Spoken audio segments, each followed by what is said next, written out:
All right, friends, welcome. Big trees on here to start off the day. Hope no one's upset about that. We got a 1v1 between Vivi, who's here in the blue, playing for LYA, up against Jiatong, who's playing for LYB. In this map, you start with a camel scout, and then your normal scout, and we tend to see players use their other scouts to bring in elephants from the middle. This is a bit of a meta on this map, and you can actually see a villager from Vivi. Vivi's taking a different approach. But a bit of a hectic start here.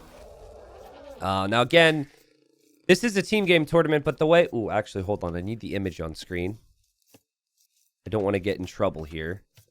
There we go. We'll move it here. For team games, we'll move it later on. The way that this plays out is the first win is determined based on 3 1v1s. So you have to win the... Your 3 players have to perform well enough over the 1v1s to determine the first point. Now, Vivi is the more accomplished 1v1 player. Jiatong is in good form recently, though. He's around 2k4, 2k5. But, like, the thing about, since this is 2 Chinese teams, now it's not all China, technically. You do have, Ming, who is playing as well, who I believe is from Hong Kong. But anyways, players know each other very well. So it might be a little bit like big brother, little brother syndrome here. I think the confidence for Vivi, Yo, and Lix is just going to be sky high because they understand these players so well. You could, in theory, mill the center, but I think these guys are just going to get as much food as they can and then not take the risk to be out there. The monkeys, by the way, they do not attack, though they do look like Furious the Monkey Boy. They're just a little bit of a distraction. And we've got Tatars, again, here for Jiatong, and then it is Mayans for Vivi. So most likely could see an Archer opening here. I feel like the wood line that we've seen chosen here for Jiatong is a little awkward. I could always build out right in front, and maybe that's fine. Kind of feels a little bit more natural for Vivi here, for Vivi to build up on the hill. But if you lose the hill, you could be in big trouble here. So, especially up against the Tatars, actually. So that would be a really big deal. Man, Vivi, are you good, bro? A little sloppy here, first game of the day, maybe for Vivi. And I think he was probably focused on this, understandably so. This villager could go down. He's going to need a house trick on this. That is a downhill hit from the elephant. And I think it's 2 more hits here. That's going to be a dead vill. And the villager dies. And so Mayans start with the additional villager. Now Vivi's lost the villager. Now Vivi didn't have food underneath the TC. And now the elephant's going back. Vivi, you got to get a lumberjack to shoot this. And honestly, just pretty sloppy from Vivi. I understand that, like, this is a long journey and all that. But to me, at this level, that should really never happen. Players should be able to house trick it. So, sloppy there from Vivi. Jiatong won't know about that. And Jiatong's up already. Dang. The Jiatong's going to be up faster. And Jiatong scouting with the camel scout and also the scout to see where the opponent is, finds the house, and moves along here. So, T90, can we change the names to English, especially for the team games? Yeah, I already did at the top, but I'm actually fine with doing this now. We'll just do it down here because I think sometimes people are looking down there and it can kind of confuse things. I will do that for the team games as well. Don't worry about it. And it shouldn't be an issue. I think the big debate for me is going to be, do we switch to small trees? I think, like, this looks very nice, but I actually am in small trees mode right now. I think I need it to see holes. If it's not affecting callouts on things like that, I'm normally fine with the bigger trees, but I think we've got to go small trees for the future games. I have an issue where I use a small tree mod, which I really like, but it doesn't get picked up by capture age. So I have to continually tweak which mod I'm using, whether I'm playing or casting. And I just sometimes decide, no, not really in the mood to make a big change here. Now, this is interesting. That is a camel scout there for Vivi. That goes down. The regular scout goes down for Jiatong too. But Vivi is just up so late compared to his opponent here. Eagle Scout is actually healing inside the TC, but like this gives a really solid opportunity here for Jiatong to get a snowball rolling with some military. I thank you, Humble Jelly, for the 47. Ein, welcome. Says, at what age did you sell beer? I sold beer when I was 18 in the U.S., but I wasn't able to drink it until I was 21. America right there. I mean, yeah, it was a fun job, though. Like, I got to go to sporting events and concerts and sell beer. It was 12%. I'd get, like, 12% commission on the sales, and I'd get to keep tips. So it could make some really solid money. It was hard work. But I have great memories of those days. It was kind of, like, that's not a normal job.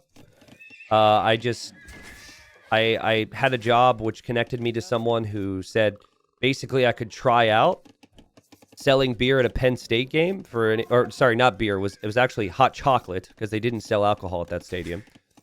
Hot chocolate and lemonade, and I did well enough, and then they moved me on to the big leagues. So here comes Jiatong again. Being Tatars should be good opportunities if you can get on the hill. And right there, really probably should have just finished off that eagle there, but still keeping the scouts alive. Remember, should be pretty low ping for these guys, too. Normally, when you're looking at the Chinese guys, you've got upwards of 100 ping every single game. Sometimes well over that. But these players should be playing on a server that is very good for both of them, as they are both from China here. And I gotta say, Jiatong's kind of playing like they're playing high ping. The unit control is a little sloppy here so far, but does get the villager kill, and we'll be happy with that at least. Wall off towards the left side is down. Farming eco's looking pretty solid. Will be skirmishers coming out of the range with the scouts soon. But I don't think this is horrible for Vivi. Actually, no, this is horrible for Vivi because he doesn't know where his opponent is, guys. So he's going to send his army out, just assuming his opponent's maybe over here. But he actually has no scouting on where his opponent is. What a weird start. You can sell alcohol but not drink it? Yeah. I mean, they might have changed the rules. I was 18. I'm 31 now. I did it for like 2 to 3 years. I forget. But pretty sure you can like legally do at least what I did. I wasn't a bartender when you're 18 years old. So thank you, Kalstad. Dark Side of the Boom. Thanks again. Domo, Kato, welcome. Kato, another one here from Australia. Any more Aussies here today? Or tonight? I don't mind the tower here if you're concerned about what's to come and your army is out and about. It's kind of funny, man. When this happens, and it's pretty rare, sometimes it ends up working out better for you because your opponent is never expecting the army to come from this angle and to come at this time. But Jiatong is getting most of the walls down here. So yeah, well, lots of Aussies here. Welcome, guys. Like, this could be huge. Usually, like, when I looked at these teams, I just kind of felt as though Vivi's team would win their 2 1v1s, get the first point. But it puts pressure on Yo and Lix then to get 2 wins if Vivi underperforms and loses this game. Now, that is an if at this point. There hasn't been substantial amounts of action. And Mayans and Vivi have a tendency to really feel strong when they get to Castle Age. But we'll see what happens here. Vivi's just got to be feeling like such a fool for not using that Camel Scout to scout in the Dark Age. And this army's just going to run in towards TC fire. So I don't see this army accomplishing too much. We're going to see Jiatong click up. I have to turn market events back on for today. And Jiatong clicks up. Now, because this is coming from such a weird angle, right? You could just, like, yeet yourself underneath the TC, and your opponent might never expect it. Oh, my God. He sees it. He sees it. But this could end up being pretty good for Vivi, or pretty bad, depending. He does lose an eagle. He loses an archer. Skirms get pulled back. Meanwhile, we have a little engagement here from Jiatong. But there's a tower on the right. There's a TC on the left. Still might be able to kill a villager here, but then still also has to defend against this. No fletching in for Jiatong right now, which is a really big deal. And that eagle is actually the biggest threat right now to those skirms. I think vills need to be pulled. And you could see here there was some quick walling from Vivi. Vivi ends up getting the clear up. And then here Vivi snipes a villager. I think Vivi will take that. Like, at the end of the day, Vivi didn't lose much at home. And, you know, Jiatong lost all that army. And then Vivi's also able to get a villager kill. So, just Jiatong, like, so for those that don't know Jiatong, like, he definitely has...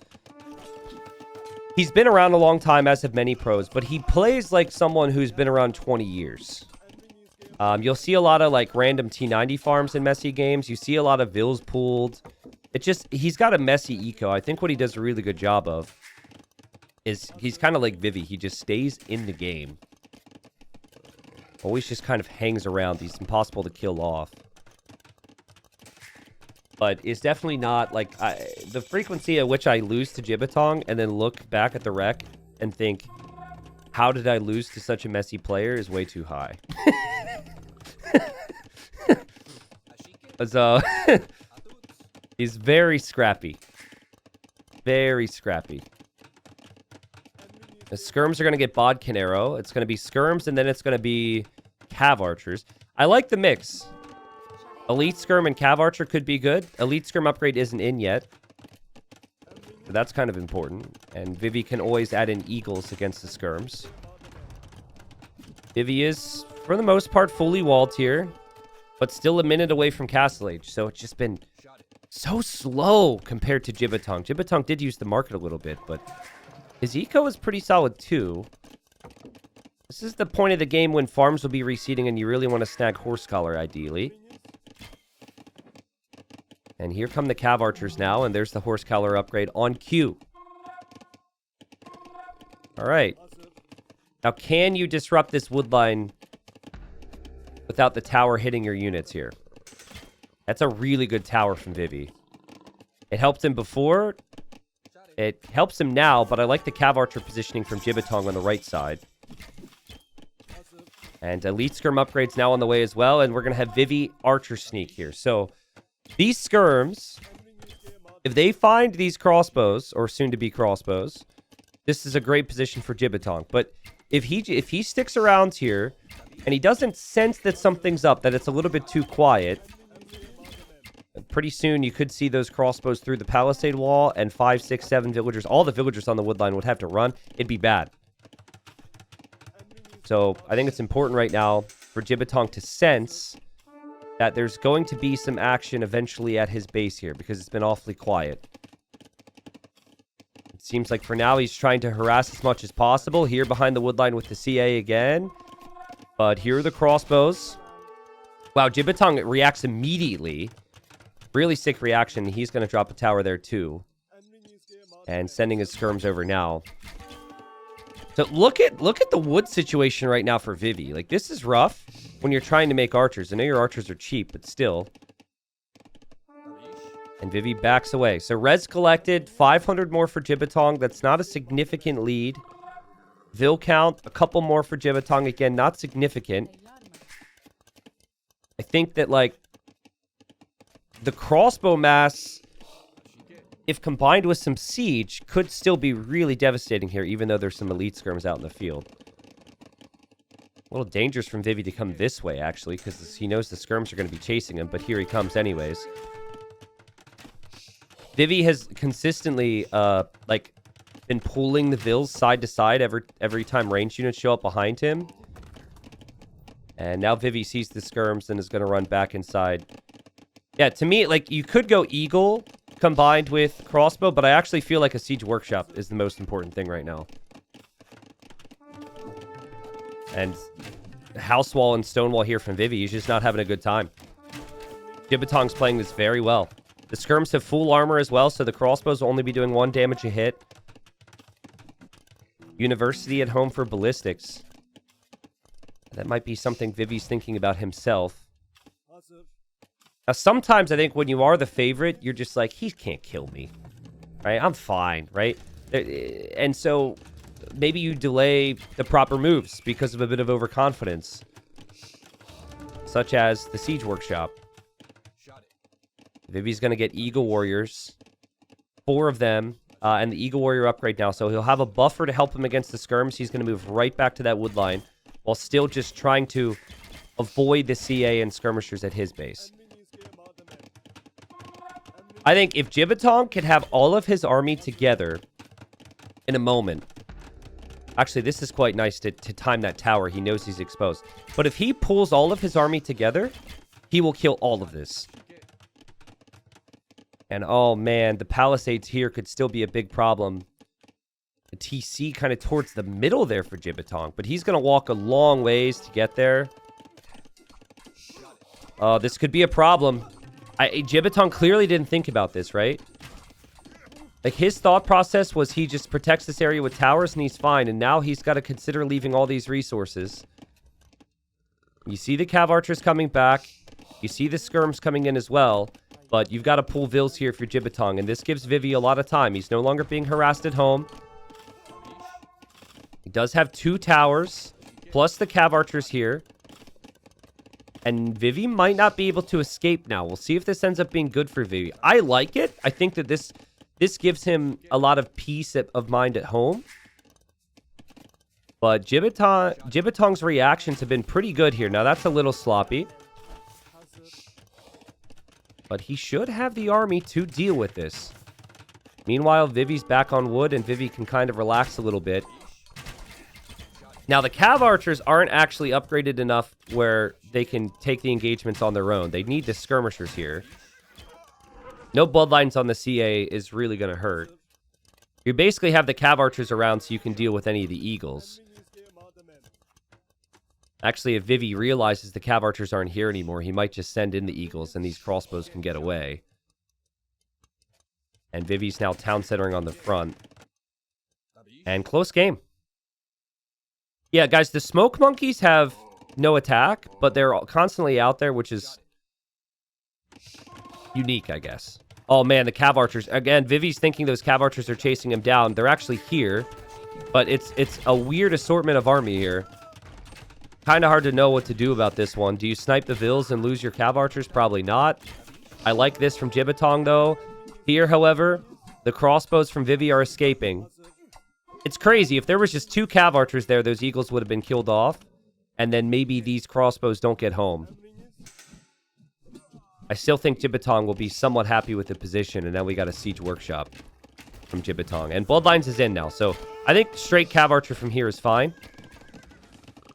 Did you get the Thumb Ring upgrade for free? And we have a garrison on the town center. There's actually a sheep under there Vivi could steal if he wants to. So town center helps out and kills off the crossbows. Really nice find. And now where does Vivi supposed to go? He's going to run directly into the Cav Archers that have Thumb Ring, that also have ballistics. Might even be some tower fire here. It's not the worst engagement. He still has a decent amount of crossbows, but this should be the end of them. And looking good for Jiatong. I think Vivi, what he really needs is a castle right now. If he can get a castle down, just protect the front before the siege shows up, that would be huge. But, like, this TC is so vulnerable to a siege push. Actually noticing, you could tell Jiatong just noticed as well. Jiatong's light on gold. Is actually going to go out to this gold, too. And KD's way better for Jiatong. And he's Tatars, and he's going to have a hill on the left side of this TC and the right side of this TC. Vivi's got no real army to counterattack with. He might try, though. Like, this is an area which I'm so surprised that Jiatong's leaving himself exposed in. I would like to see an outpost there, maybe. At the same time, I kind of appreciate the guts, you know? It's like, I need gold, I'm going to go to that gold, and I'm just going to pressure. He kind of figures if he gets attacked anywhere, he can react to it. But this could be annoying. Where would Vivi even drop the castle? Like, he's not going to get anywhere near the hill. This TC is going to go down so fast. Tatar Mangonel on the hill. Deer dies there. Sad times. Skirmishers need to back away. I think Jiatong was maybe reacting here. He wasn't actually reacting here at all because Vivi didn't see it. Now Vivi sees it.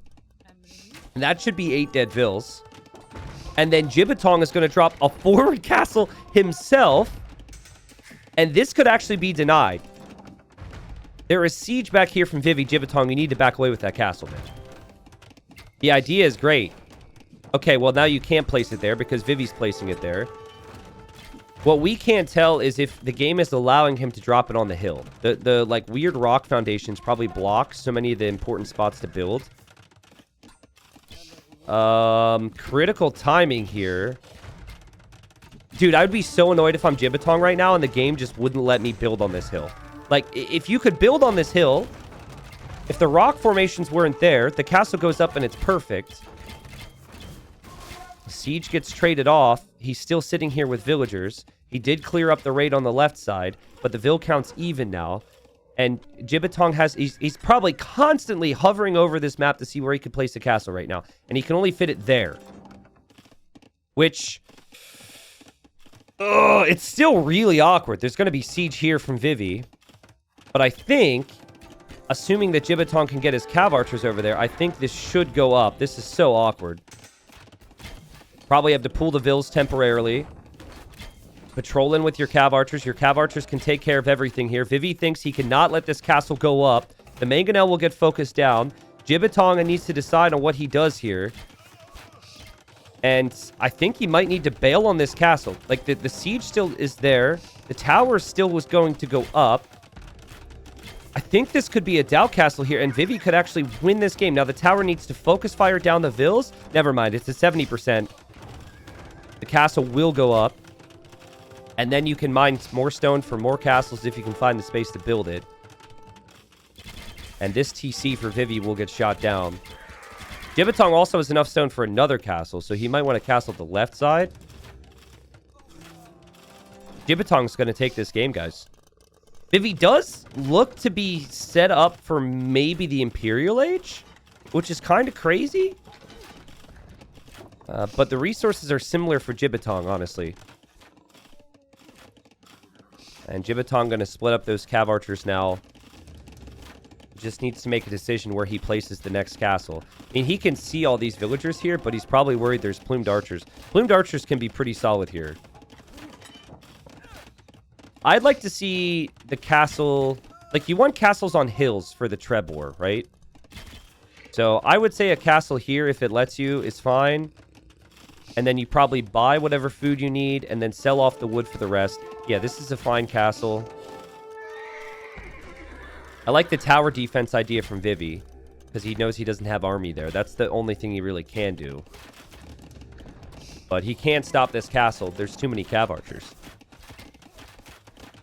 The whole issue for Vivi is just a slow start and late onto army. Didn't know where his opponent was, and that's going to snowball against you.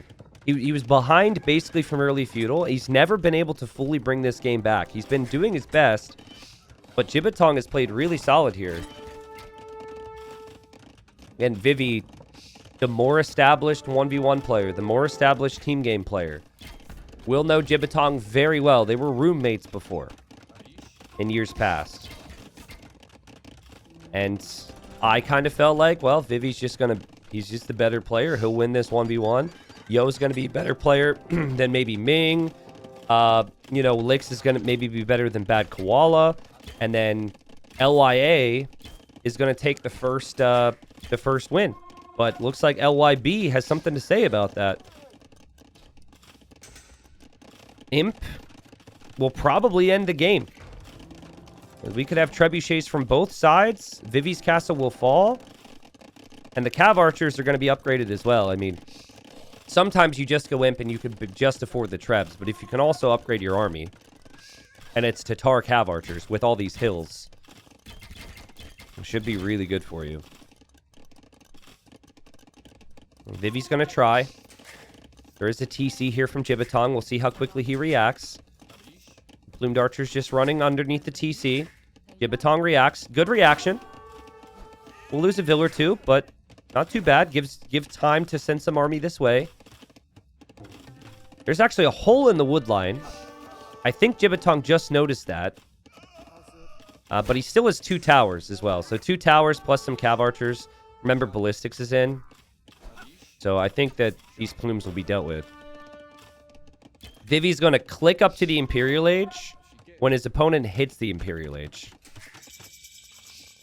And we'll see if he taps out now or if he feels like he can still do this. But he probably can't believe it. If this was a ranked game, Yo would be making jokes at Vivi right now. You know, like, come on, you're losing to Jiatong? I'm sure of it. Just because of how, you know, that's exactly what I would do. I know Vivi and Yo are good friends. But I think here, Yo and Lix are telling each other they're going to have to step it up in their 1v1. And so, no wins on the board yet. Because, again, the format is different. But Jiatong takes the first win. So that is kind of like 0.5 of a point. And we'll see now if Yo and Lix can win their 1v1s. We'll see who's up next as well. I imagine maybe Yo is up next and they save Lix for the third game. But they need both to win now. Great performance from Jiatong. It was just... Listen. I feel like it's not being harsh when I say it. Because we look at these players with such marvel the majority of the time. It was just sloppy from Vivi. Lost the villager in Dark Age. Didn't know where his opponent was. Army went to the complete wrong side of the map. It was just sloppy, sloppy, sloppy, and Jiatong was consistent throughout. I think it says a lot about Vivi that this game still went on as long as it did, but Vivi going to be disappointed there. Also, I think Mayans are probably much higher priority on the draft as well, which is something you have to think about. Mayans way more useful in the team game maps that are going to be coming up later, so that's a pretty big loss considering that as well.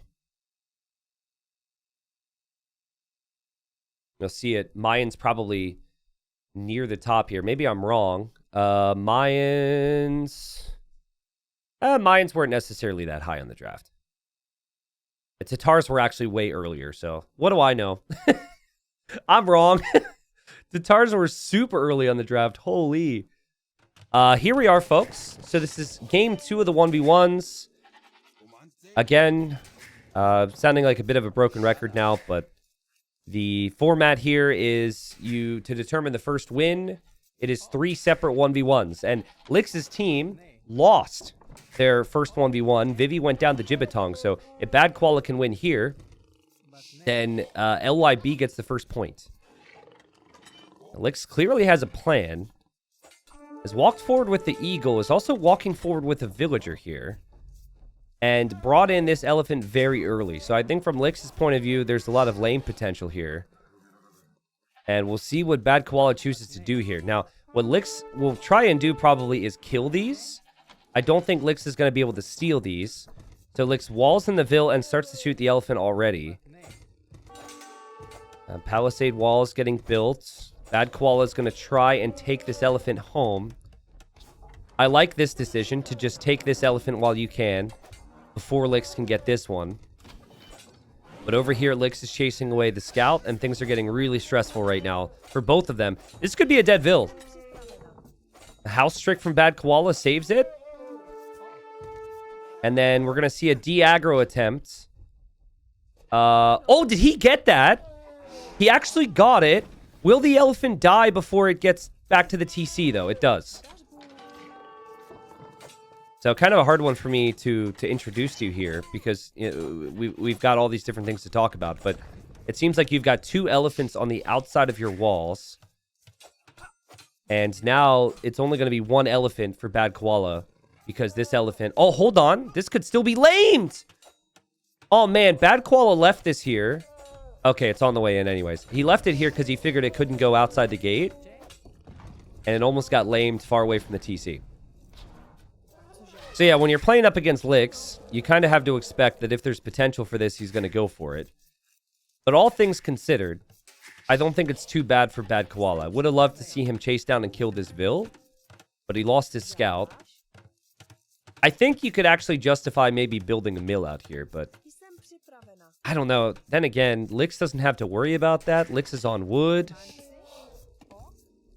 Lix didn't lose the villager. And that's a lot of inefficiency to have to walk out here to take the elephant. And if you do build the mill here, then you can't easily afford the mill on the berries. We'll see where they want to chop wood as well. Looks like there's a fence. Guys, can you remind me in between games to do small trees, please? Because clearly I forgot.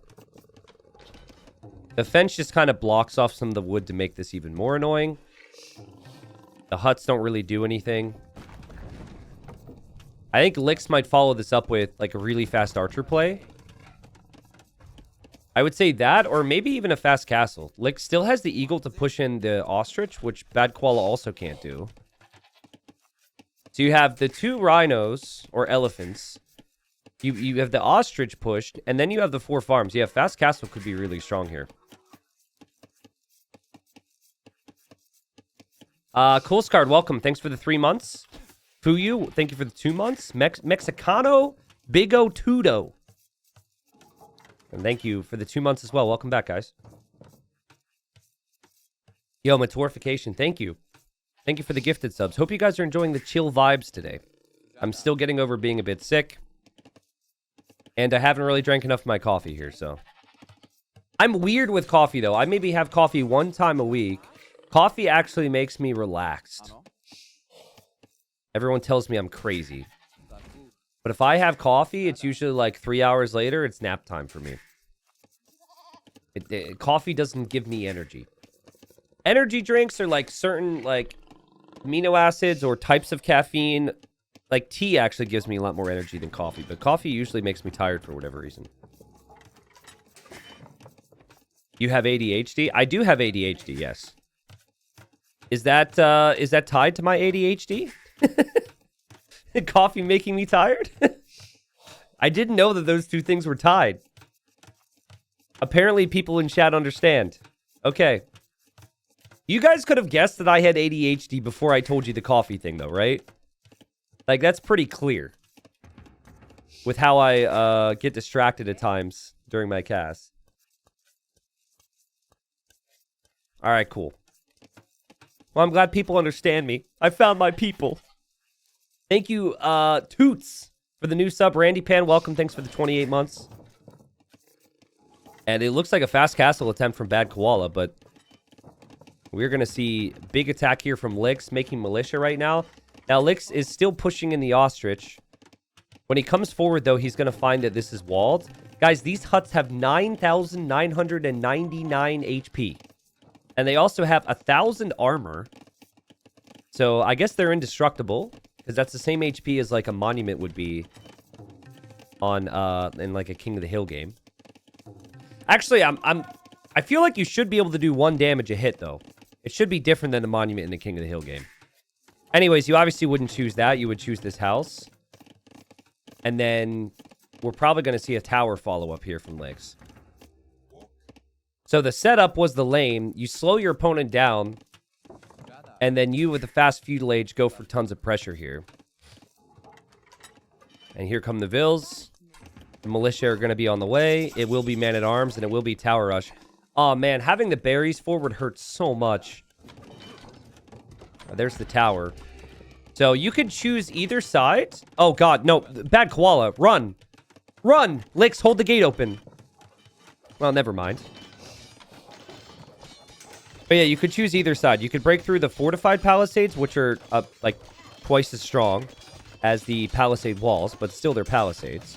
Or you can go to the left side through the palisades and through the house. I think the left side makes the most sense because there's really nowhere else to get wood efficiently. These bushes on the back, usually not the choice for the players. The acacia trees have more wood on each tree, and also there's more wood here, so... But so far, I'd say the tower has done its job. It's pushed the opponent off of berries. And it's opened up the potential to break through here. But Bad Koala's not necessarily out of this. He hasn't lost a Vil. And he's going to drop a market and a blacksmith somewhere. Never mind. He's actually just going to leave. He doesn't have the wood for a market blacksmith, and he's pulled his villagers off of food, and yeah, this is rough. This is rough.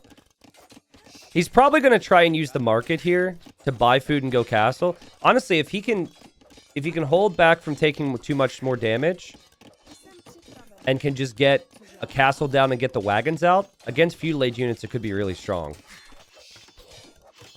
But so far, it's really looking like the pressure from Lix has worked ever since the start. Bad Koala is actually a player who's known for lots of feudal age pressure on an open map. I wouldn't say he's normally a player you see play closed maps that frequently. But he's having wood problems. And there's no pill for that in Age of Empires 2, unfortunately. You just gotta walk over and build a new lumber camp. And, oh god. This is... Dude, like, the efficiency... The lack of efficiency, rather, is really stressing me out. Does it bother anyone else when you see an economy with lots of walking vills? Oh! You might as well walk into the fire, dude. I can't even. I guess you gotta try and get as far away from the army as possible. And if you walk far enough, the opponent's never gonna look down here. But yikes. Oh, that guy's moonwalking now because he has nothing better to do. And there they go. Resources collected. It's going to be super smooth for Lix, you'd think. He's got his berries. He's got some farm still. He's going to click up soon behind this. And he's still pressuring everywhere. And these villagers still don't have the wood to drop a lumber camp. Who has wood back here? Is he going to buy it? He's going to have to buy wood for a lumber camp. Funnily enough, they have 66 wood in their hands. Oh, no. Don't tell me they walk home. Okay, there we go. He bought wood. All right. Well, listen. He is up. He does still have a decent amount of stone. I think he needs to... Well, he might just straight up abandon the stone here in a second and choose to buy the rest. When he drops a castle, though, he's going to need a castle in a position where he can take more gold because he's almost out of the gold in his base as well. There's actually so little gold on this map. A lot of that gold seems to be protected by the fire. I don't know if, like, how the fire works, honestly. Maybe someone in chat could tell me. Bad Koala actually did drop a piece of stone wall here just when Lix wasn't paying attention. But I think at this point, you just back away and you buy 100 stone and you'll get your castle. From here, I'd say that Lix should probably consider going monks. Aztec monks are amazing. There's no relics on the map, but still. Monks and siege to counter the wagons, which I think you just expect at this point. The guy's been taking stone. You know he's going to go for the castle. Someone says fire is hot. I understand that fire is hot. I meant in the game. Is this hot? Are these villagers toasty right now? Is he going to be sunburned? I didn't mean how fire worked. Oh, God. Oh, my God. Oh, my God. It's going to go forward castle on him. This game has been painful. This game has not been fun. Both for Bad Koala and me when I've had to look at the inefficiencies of his economy. But he is going to walk forward, and he is going to try and drop a castle on Lix here. Lix's army is actually here and here, so he's not anywhere close. And there we go. Now, will Lix notice this? And what does Lix do? Guys, this is crazy. Okay, Lix sees it. He's bringing vills. If this castle goes up, any of the villagers that are near the foundation will die. And one house wall blocks it off. Lix realizes there's a lot of villagers there. And Lix needs to decide on the game plan here. Now, monks make sense with Aztecs, like we said. And he's going to drop triple monastery. You need redemption right away. You need to have redemption to convert a Hussite wagon. And then you need the gold for the monks as well. But honestly, I think Lix is going to be somewhat fine here. The nice thing is with Aztecs, for every monk technology you research, you get a bit of extra HP. So that redemption tech will help twofolds. And he does house wall this off for now, just to buy a little bit of extra time. Honestly, nice shot from Bad Koala considering the circumstances. This looked bad. But I think, you know, the castle's such an investment. The wagons are too. And in a moment, he's going to feel like kind of stuck and unsure on what he can actually accomplish now. Now, in an ideal world with Bohemians, what you do now is you go for your own monks and you get atonement and you try and convert the enemy monks. But you need resources for that. And I'm still curious. Okay, he's actually near the fire over here. So I guess if Lix knew the map, Lix should have units over there, right? Like, should you not be checking to see, like, where he's taking gold? Lix might not know the map all that well. This map hasn't been played that much compared to some of the others in this tournament. I think even if you sent that Hussite wagon over to that corner right now, those vills are toast. But this actually gives Bad Koala the opportunity. Remember, Bohemians get both mining upgrades for free. So this gives him the opportunity now to actually afford the monks and try what I just said. And Lix only has 1,000 golds here, and then Lix can't see any other gold on the map.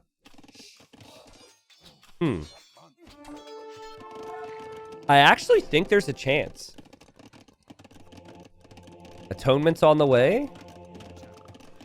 It could go back into wagons once you take care of the opponent's monks. Man-at-Arms go underneath the TC here. Wagon coming home here for Bad Koala. I missed a conversion somewhere. And that Hussite wagon should be able to deal with this. I think maybe a house was converted. Here comes a monk now from Lix. So this wagon walked all the way over here just to get converted. You got to delete that. Bad Koala, you got to delete that. Or, I mean, maybe use your villagers against the monk, but then there's going to be more pressure coming. This is a problem. This is a big problem. TC's going to have to get up here fast here for Bad Koala, who's getting devotion now. Now, here he comes. Funnily enough, he doesn't have redemption, so he can't convert his wagon back. So he created the wagon, but he doesn't have the technology to convert it. It's always such a funny little dance. It's so annoying that you'd have to spend 500 gold to get redemption to convert your wagon back. That first loss was so bad. Lix. Okay, there's gold back here that I missed. So Lix will have that available at least. And Lix also got Atonement. So the Atonement surprise really needs to work right away. But, you know, Devotion helps in these Monk Wars. Bad Koala giving himself a chance here. What's up, Pity? Says, hello, T90 and everyone. How are things? Well, for me, a little confused. These maps are pretty crazy, but I'm doing pretty good. Can't complain. Nice to see you. I just realized there's actually relics in the wood, by the way. That could be huge for Aztecs. Another reason why Lix probably wants to stay here and chop wood here. Again, Devotion is in for blue, but not for red. There's actually a monk. Oh, it got hit because it's underneath the TC. Oh my god, I hate that. That is so unfortunate for Bad Koala. He wasn't paying attention. His monk was just sitting right underneath the TC and it died. And he wasn't counting on having to bring more monks home. He's probably like, where's my monk? Meanwhile, almost 10 monks right now for Lix. 65 HP on those monks. Those monks are strong. Bad Koala does not really have the food economy to produce villagers consistently. This TC is also under pressure. And here the monks are going down as well to the wagon, which has been the MVP for Lix. Lix says thank you very much. And I think if there was a window for victory here for Bad Koala, it is closing rapidly. He needed better engagements the last few moments. And even here, it's like you're just stopping yourself from being in a worse position. You really need some aggression on the front as well. There we go. Okay, gets the conversion. Needs to delete that. Maybe not. We'll see.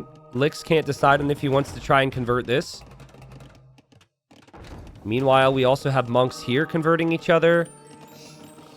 We've got blue monks wearing Lix's clothes now, and they've come back to the other side. And then the siege just traded off against each other here. What is this match? This is what we call peak Age of Empires 2. That is what this is. Lix still doesn't know there's that gold in the corner. I don't think he knows the map. And Monk Wars can snowball if you're not paying attention. We're going to see both players converting monks back. Now we got Hussite wagons coming in. So now the Hussite wagons need to be converted. There's a lot of villagers here. Is this winnable here for Bad Koala? Okay, now there's 2 blue wagons and 2 red wagons, but now there's about to be 3 blue wagons. Pretty soon, Lix is about to run out of gold. Let's not forget that. There's villagers here as well. Let's not forget that. More monks coming forward. Bad Koala has the golds. Guys, remember, if Bad Koala wins this game, the first point goes to Bad Koala's team because Jiatong beat Vivi to start it off as well. Lix is going to have nowhere for wood. Lix probably can't believe this. The snowball has begun and villagers are dying left and right. And the monks, like, how are you supposed to produce monks if your monasteries are surrounded by other monks and by the wagons? You don't have the time. And Bad Koala, despite how rough this game has looked, has stayed consistent, has had good preparation. I think the big thing, just knowing the map, and is in a great position now. Oh my word. Now this gets crazy. If this castle goes up here for Lix, he's going to try and go Imp to go for Trebs. But Lix does not know where to go for resources right now. And this castle's been spotted as well. Bad Koala's all over him. And when you're playing this and the score flips, you start to feel a lot of confidence. You should know that things are looking pretty good, but Lix is on the way to Imp. Okay, so let's look at Lix's point of view, right? He's got 800 gold remaining. And is running around the map with these vills and monks, hoping to find more gold. He clearly just doesn't know the map, right? Because from what I'm seeing, the gold is always in the corners. Now, funnily enough, Bad Koala ran out of gold as well. So he actually is going to have 0 gold. There's also the relics are in the wood line, which no one can access yet. So Lix could still, like, if Lix gets to 1 Treb and can somehow keep it alive, he's still in this game. Here we have monks converting things and other monks converting things. I don't know how else to say it. And now mass evacuation from Bad Koala. I think he's just going to run down to the south.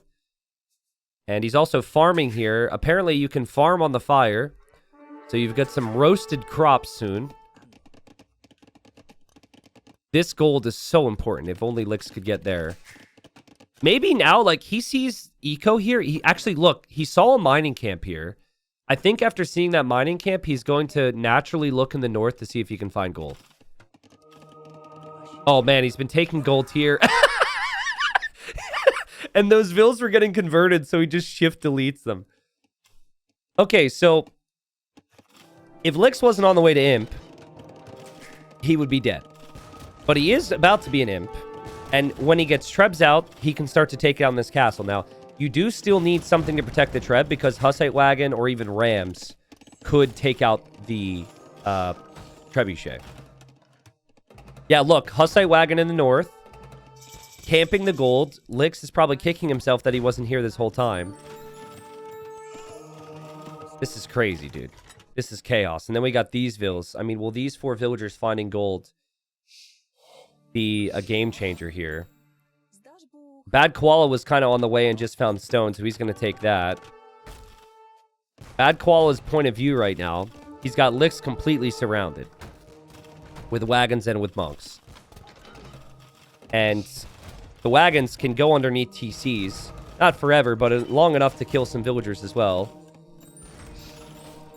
Block printing comes in for Lix, so his monks will have more range. That could help. And then he's got the Treb out here as well. But that's really the only Treb he can afford right now.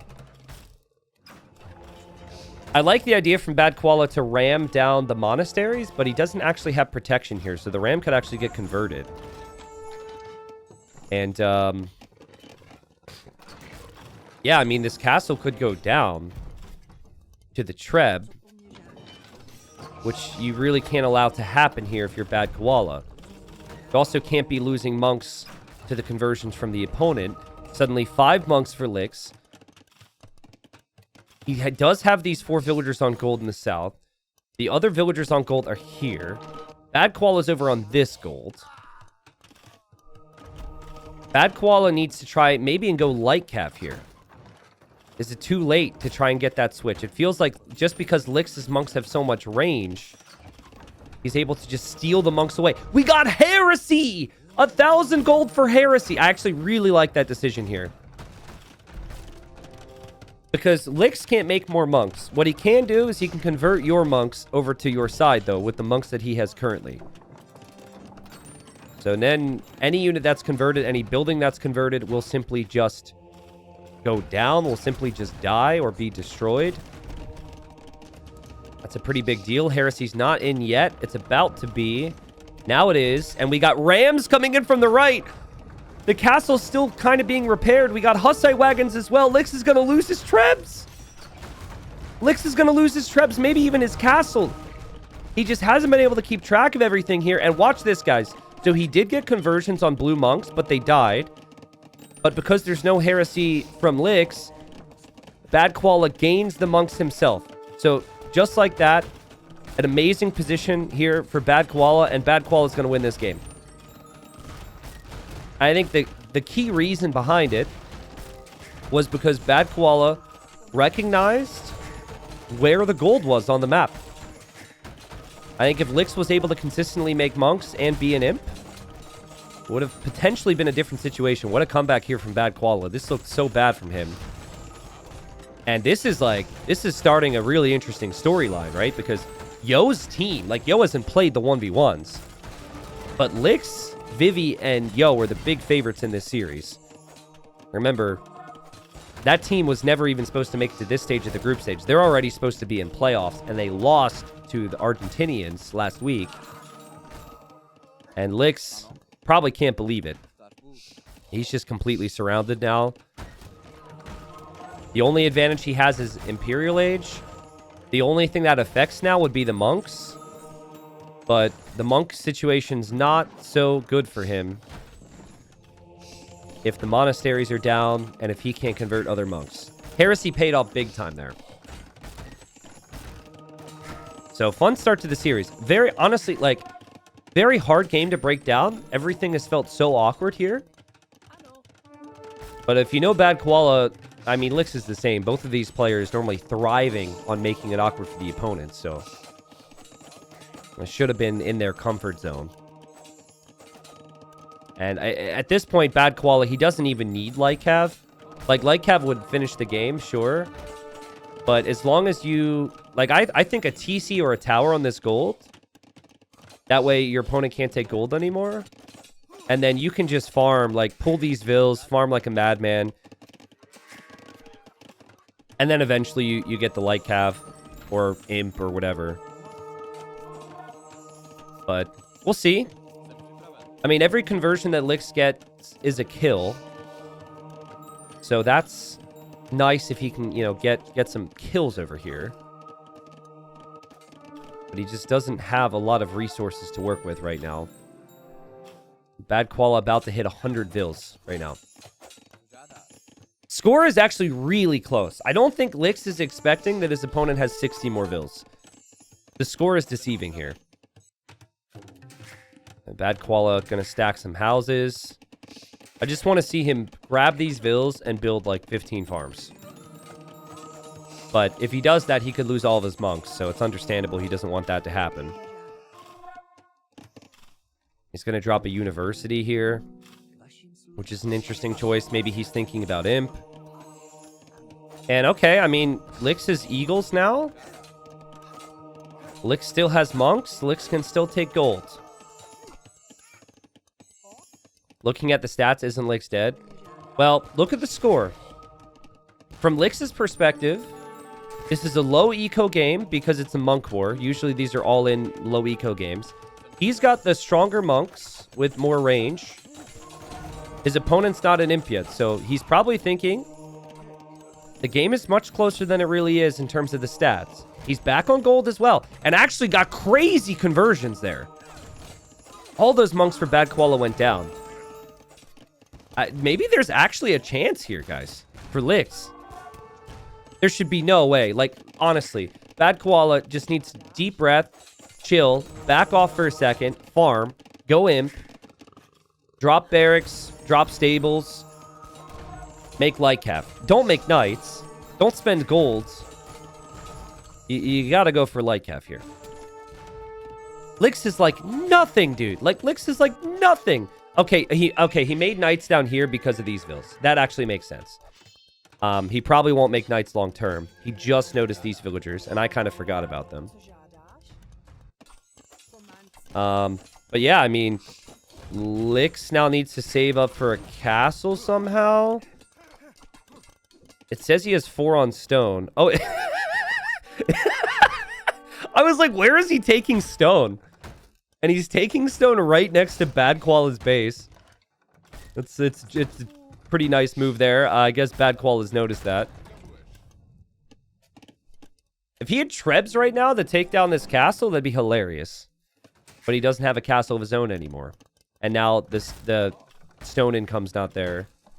Chemistry. Oh, shoot.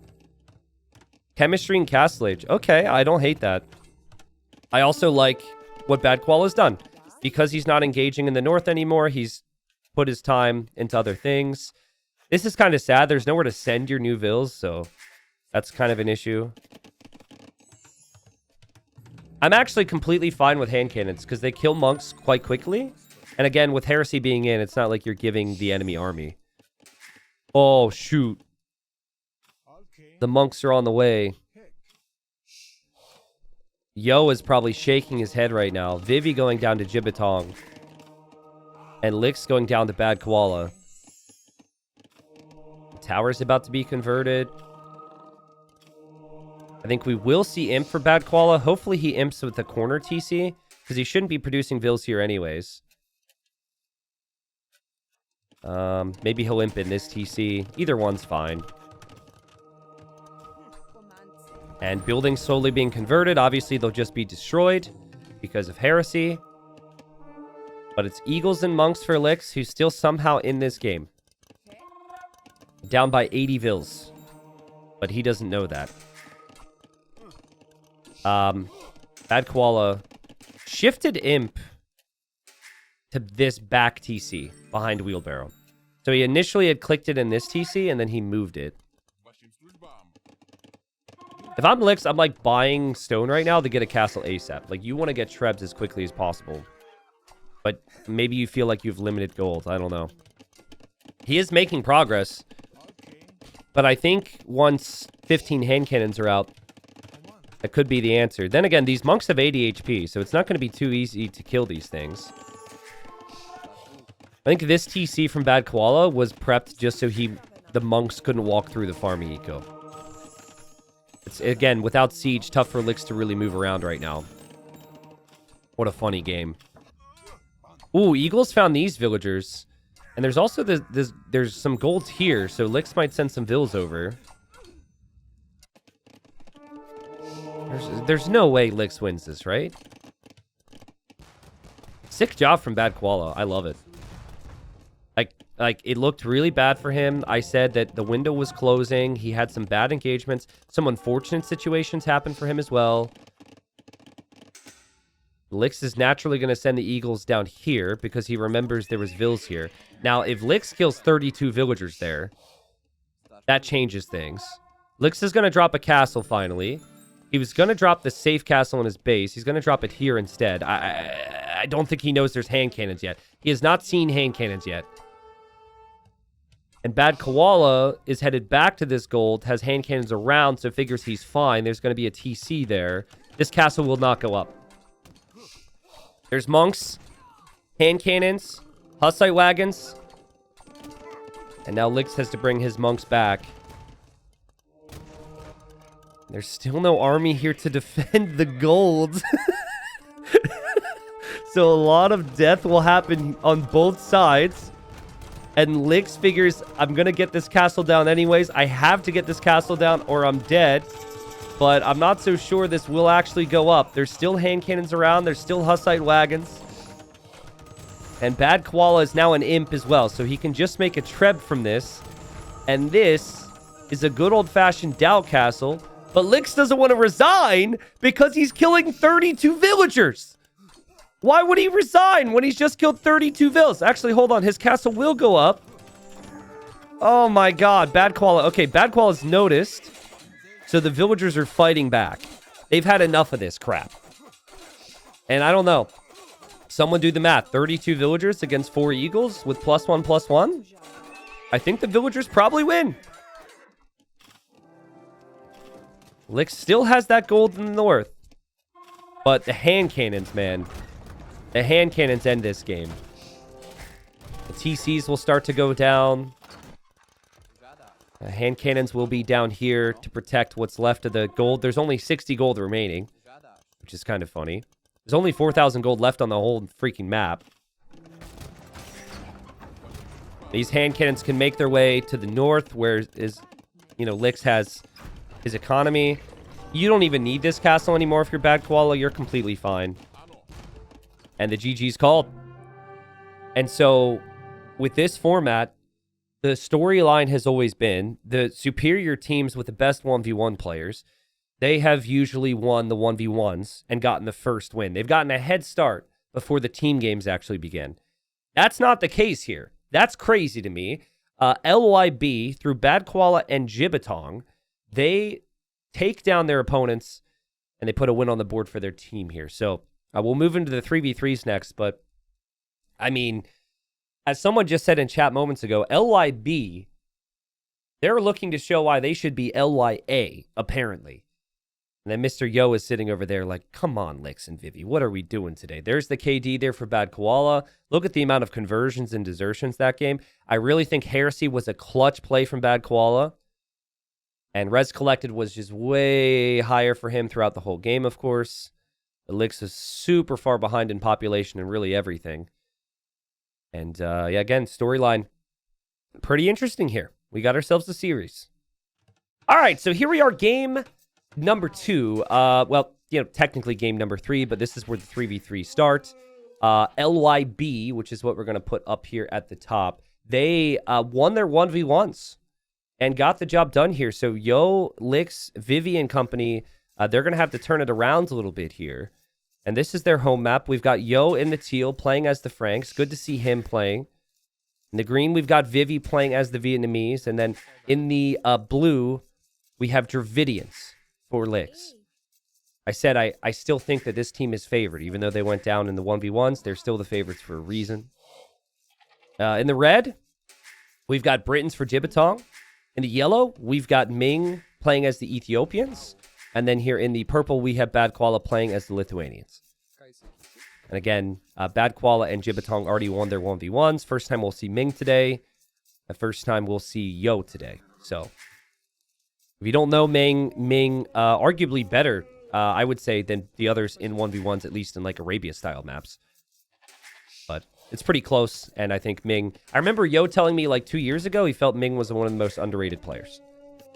Never really accomplished too much in the 1v1 since then, but really solid in team games. Sorry, guys. We're going to move the logo up. That was just there for the 1v1s. Thanks for the reminder. Also, I've told Capture Age multiple times that the team games are bugged, and this is overlapped at the top. I'm hoping for an update. Still hasn't happened, and so I'm kind of at their mercy on that. I apologize. I will ping them again and hopefully get a change at some point. So there is water on this map, and there's not a ton of fish, but there's enough that most players usually do this.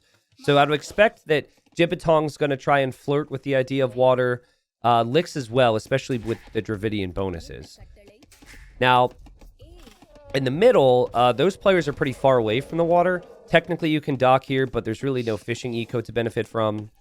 So you usually don't see the middle or very far players go for water at all.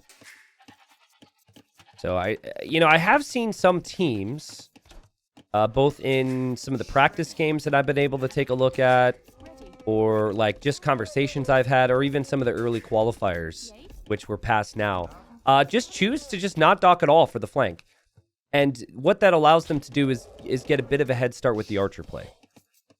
But most of the high-level teams are never going to skip out on water, because the fishing is too valuable for the eco.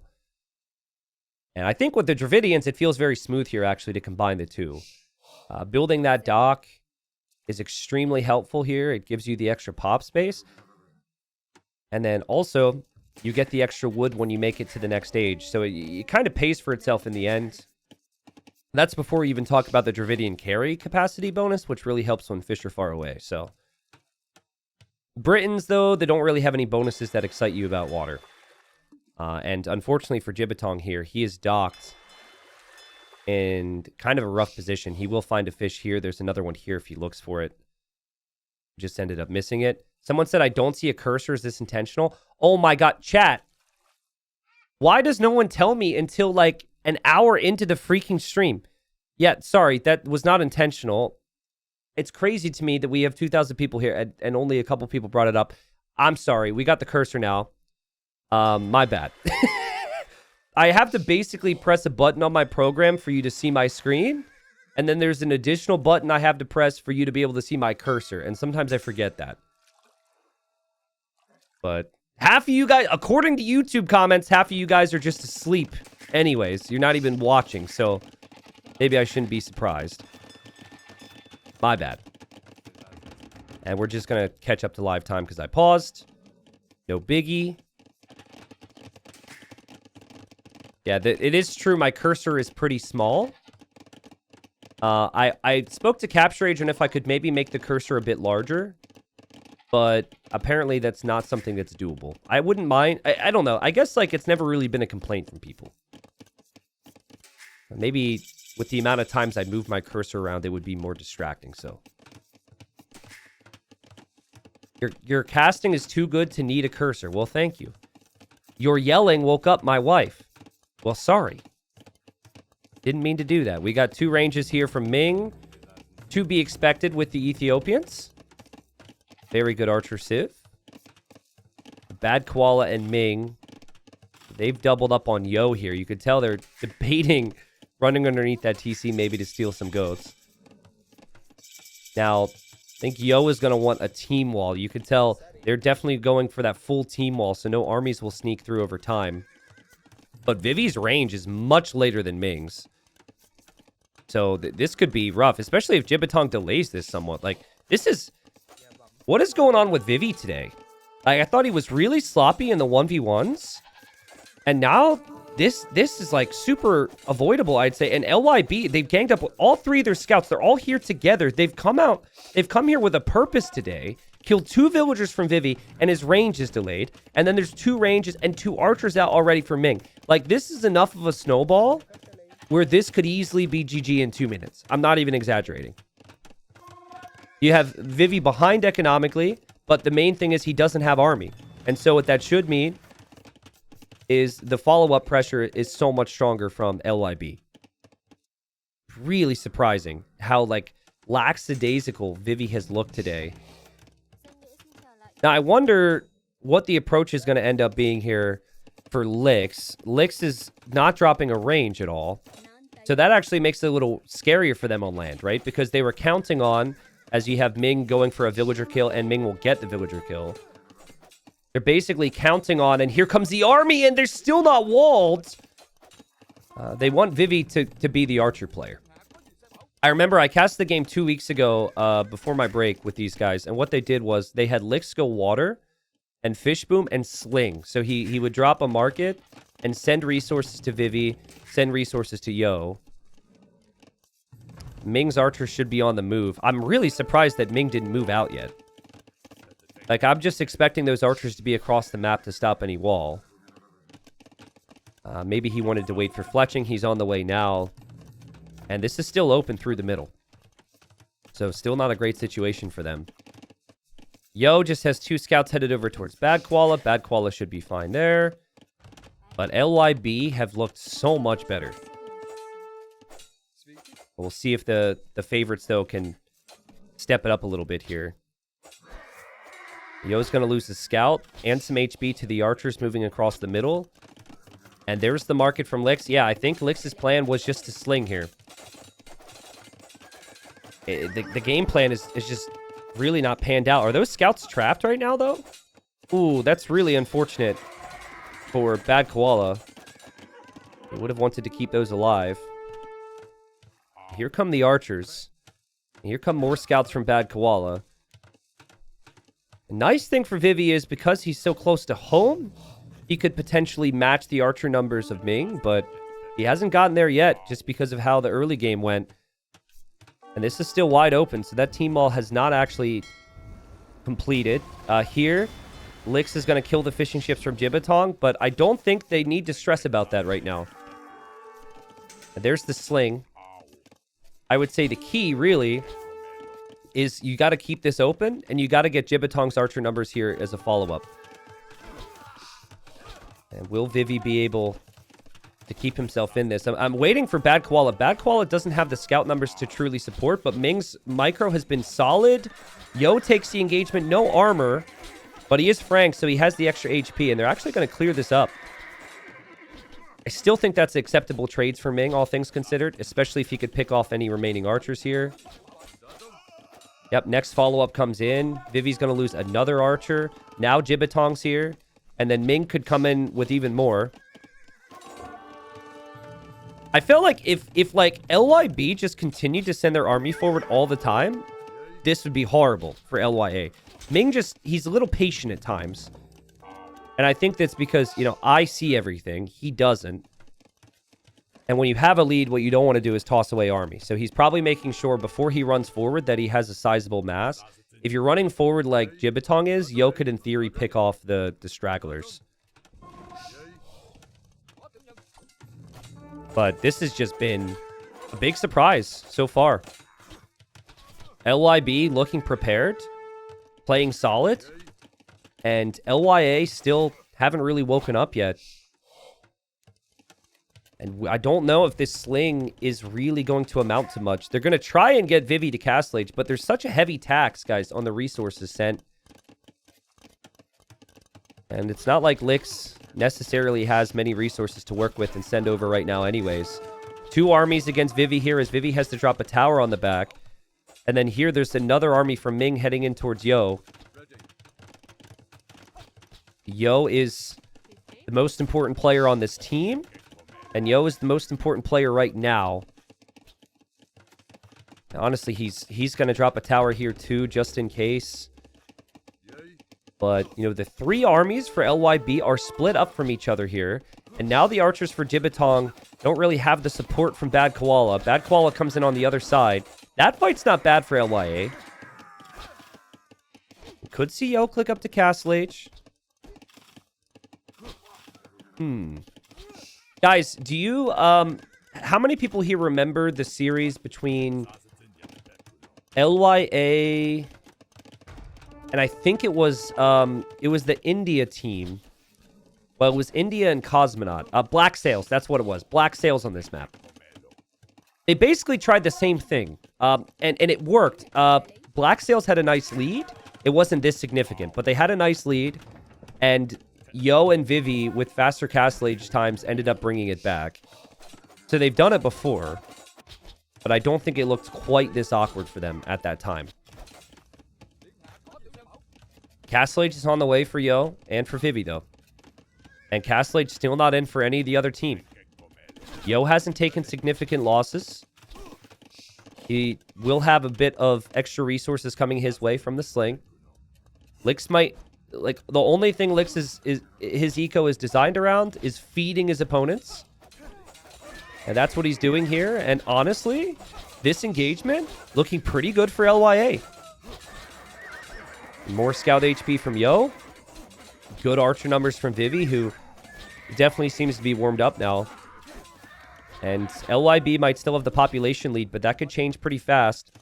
If the opponents get through, doesn't look like they will. Looks like this is all walled up. That's actually really well played.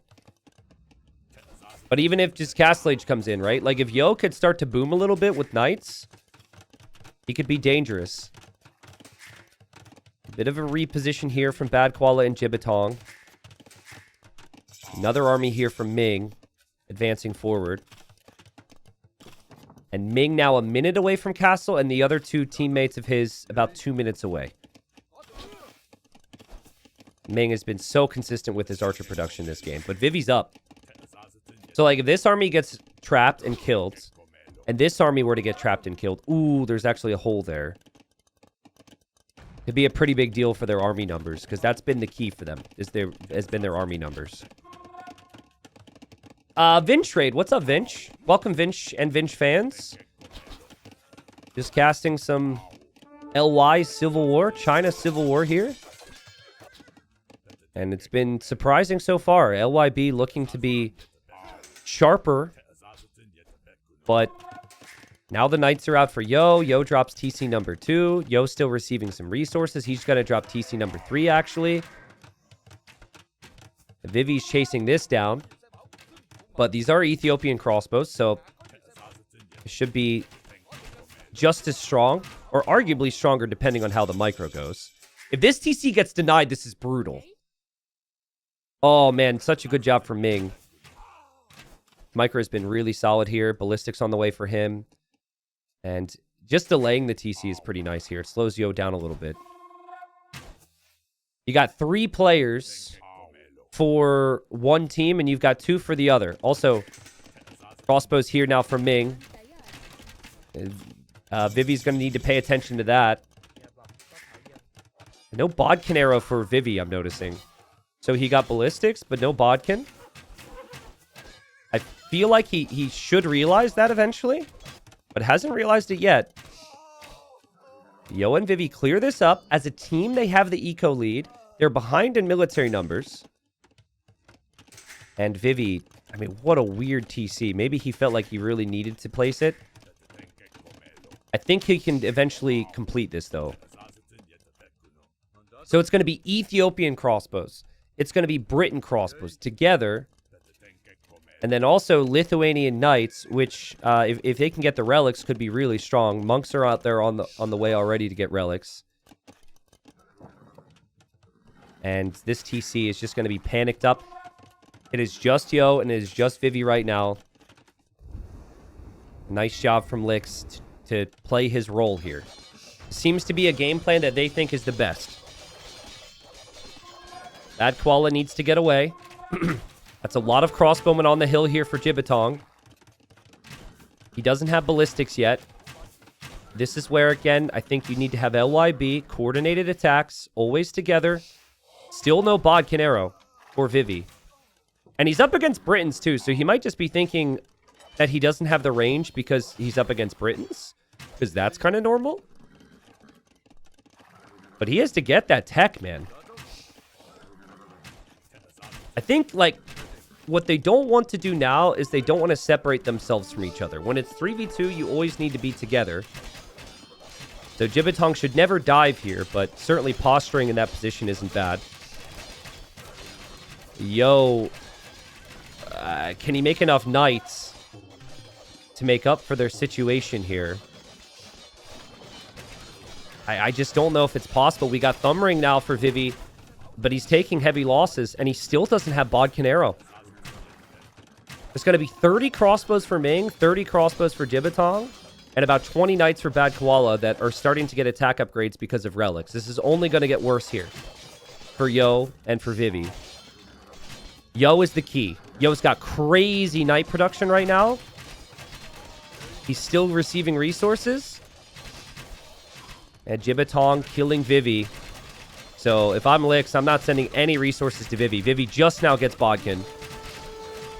And here we go. I actually think Yo can clear this. Yo's got crazy knights, but if the crossbows from Jiatong can get back to the hill, it makes things so much worse. Yo's going to try. We got all 3 players from LYB working together here. It is mainly Yo with a little bit of support from the Vietnamese archers on the back. Will Yo have enough to do it on his own? I don't think so. He had 10 knights a moment ago. Now it's 5. Now it's 4. And everything disappears. And surely this is GG. And it's going to be 2-0 for LYB. Guys, this is a do-or-die scenario. You lose this series, you don't even make it into the top 8 and into the playoffs. It would be unheard of for Yo, for anything that Yo is involved in, whether it be 1v1s or team games, to not make it into the top 8. And it's through no fault of Yo's, really. I really think that LYB has been, they've had their timings down in the 1v1s and the team games. They've been super strong, super clean. They haven't been playing scared at all, right? Like a lot of teams do against big names. And combined with a little bit of sloppiness, I think, at times from Vivi and Lix, which is normally always there for them, but usually they work it out of their system. Oh, man, Bad Koala also got some knights in the back on Lix. Lix is in feudal. Lix has no defense for that. And Yo doesn't even have the knight advantage anymore. He doesn't have the numbers advantage, but he certainly doesn't have the attack. We've got 3 attack now on Bad Koala's knights, and probably counting. There's another relic back here. There might be more monks. Yeah, there's another monk coming back with a relic. I think this is do or die. You have to win this fight right now, and I don't think it's going to happen. Well, Yo does have a lot more knights, so I might be wrong. Vivi's diving. Yeah, I'm wrong. They will actually clear this up. I've been really impressed with how Ming has played this game. How, actually, looking across the board at the economies that the others have, I think all 3 of them have performed really, really well. But Ming has clicked up. That's crazy. On the way to the Imperial Age. Still has so many crossbows coming in support. Castle from Jiatong is going to be in the middle near the stone. A little risk that this could potentially be denied, actually. But it seems like there's enough army here in support. There's going to be a castle from Vivi. There will be a castle from Ming as well, though. And Yo is dropping his own castle right here in the choke point. So there won't be any more losses there. The knights from Bad Koala, though, have been on Lix. And not looking good for Lix right now. In the other game I mentioned, eventually the Slinger comes back in the game. Like, eventually they go castle, and then they go imp, and then they trade and all that, and they make army. But I don't think there's really going to be the time for that. Just a couple random ships here. That's not going to be too difficult to deal with. I feel like if they don't take an engagement before imp is in, even just for Ming, this is over. And they're not in a position to be able to engage against this because anything that they see is simply too much army with too much firepower. I don't think we're going to see Yo say, let's insta GG because it's Yo. He's going to want his team to play on. But the longer they wait here, the worse it gets because LYB is playing insane. And no counterattacks happening. Maybe that would be an option. Even then, I'm not sure you can justify leaving your base. And Yo, hoping to take this gold. The castle doesn't even fully protect it against the Briton crossbows. So Yo will just lose more villagers there. Imp is in. They've got to be like, are you kidding me right now? And it's going to be Arbalest with Bracer, with Chemistry. All the upgrades will come in for Ming. And these are Ethiopian ARPs. So that firing speed is just crazy. And then it's going to be Britain ARPs with the 11 range. Castle here for Vivi will probably get trebbed down. Actually, it's a nice little hill there for Ming to use as well, so it'll go down even faster. That's the Imp TC. Vivi won't even make it to Imp. Vivi is going to lose his Imp TC unless Yo sends everything in here to distract that army. Oh, man. I don't know when he built the other TC in the back. That might have been recent, but... Well, honestly, even if he made it to Imp, they're probably smoked anyways. But another thing that maybe Vivi could have thought twice about. Now Vivi needs to click Imp again. Does click it in the back TC. That'll take 3 minutes. Yo's actually getting raided again by Bad Koala. They're just all over him, guys. And Yo now is going to get Cavalier and Armor. But I'm not even sure if the Knights have +5 attack. That takes them up to 15. The Cavalier are going to be at 14. Now, I guess you get a little bit more HP with the Cavalier upgrade. So, obviously, the Cavalier is superior still. But Lithuanian Knights with these upgrades can be more than fine. And they can even get up to +6 attack. What's Yo going to do? He's just going to YOLO counterattack. And he's getting Paladin. That's crazy. I don't know how Yo's been able to get the resource set up for this. Well, I think you need to respect this. I think that Bad Koala is going to ask for some help. If they stop Yo from doing significant amounts of damage, then they're fine. We have some stables and we have some barracks being dropped from Ming, so he's probably thinking of going for Halb or Camel. They cannot let Yo get through. Meanwhile, Vivi is dead, essentially. Yo is losing grounds. And the Arbalests are just going to stay put. That makes sense. Well, Cavalier upgrades on the way for Koala. There's going to be a minute, though, or like more like, I don't know, 20 seconds where Yo will have Paladin before his opponent will even have Cavalier. But yeah, I like the fight from Bad Koala. I really do. You've got so much attack. I think it's a fight you can justify, especially when this is probably it for Yo. He's not going to have much more. Yo just lost his castle. Yo actually got through with a couple units over here, so that's going to be a pain. And now Paladin's in, so they're going to avoid taking fights. I don't think that Bad Koala can get Paladin, though. It's crazy how Yo's been able to boom here. And Yo is going to surround here, guys. And the units hop into the castle and now out of the castle. That's good teamwork, because Jiatong actually had to eject them out the backside. He did it immediately. Yo's Paladin still roaming around. The Paladin's here still, you know, now in Jiatong's eco as he has to micro on the front. And Jiatong never got ARB. His army count's not looking great. There will be 40 Cavalier with what will be +6 attack for Bad Koala. That's still not as good as Paladin. Are they going to do this? Can they do this? There's no way, right? That's a lot of siege. If Yo loses his castle, loses the front of his base, he loses too much eco. He's really giving himself, or giving his team, a chance here. But now Paladin's on the way for Bad Koala. Any resources he needed just got sent over from his teammates. And yeah, castle will fall. Treb is not enough. The army number is still too strong. We have LYB trading as well, so their gold income should be pretty good. Yo is trying his best, but now he's losing his wood line as well. LYB about to go up 2-0 here. When the students become the teachers. I like that. There's different ways you could say that. But I like that one. I think you maybe don't want to force a fight before Paladin in a normal scenario, but this is a momentum fight.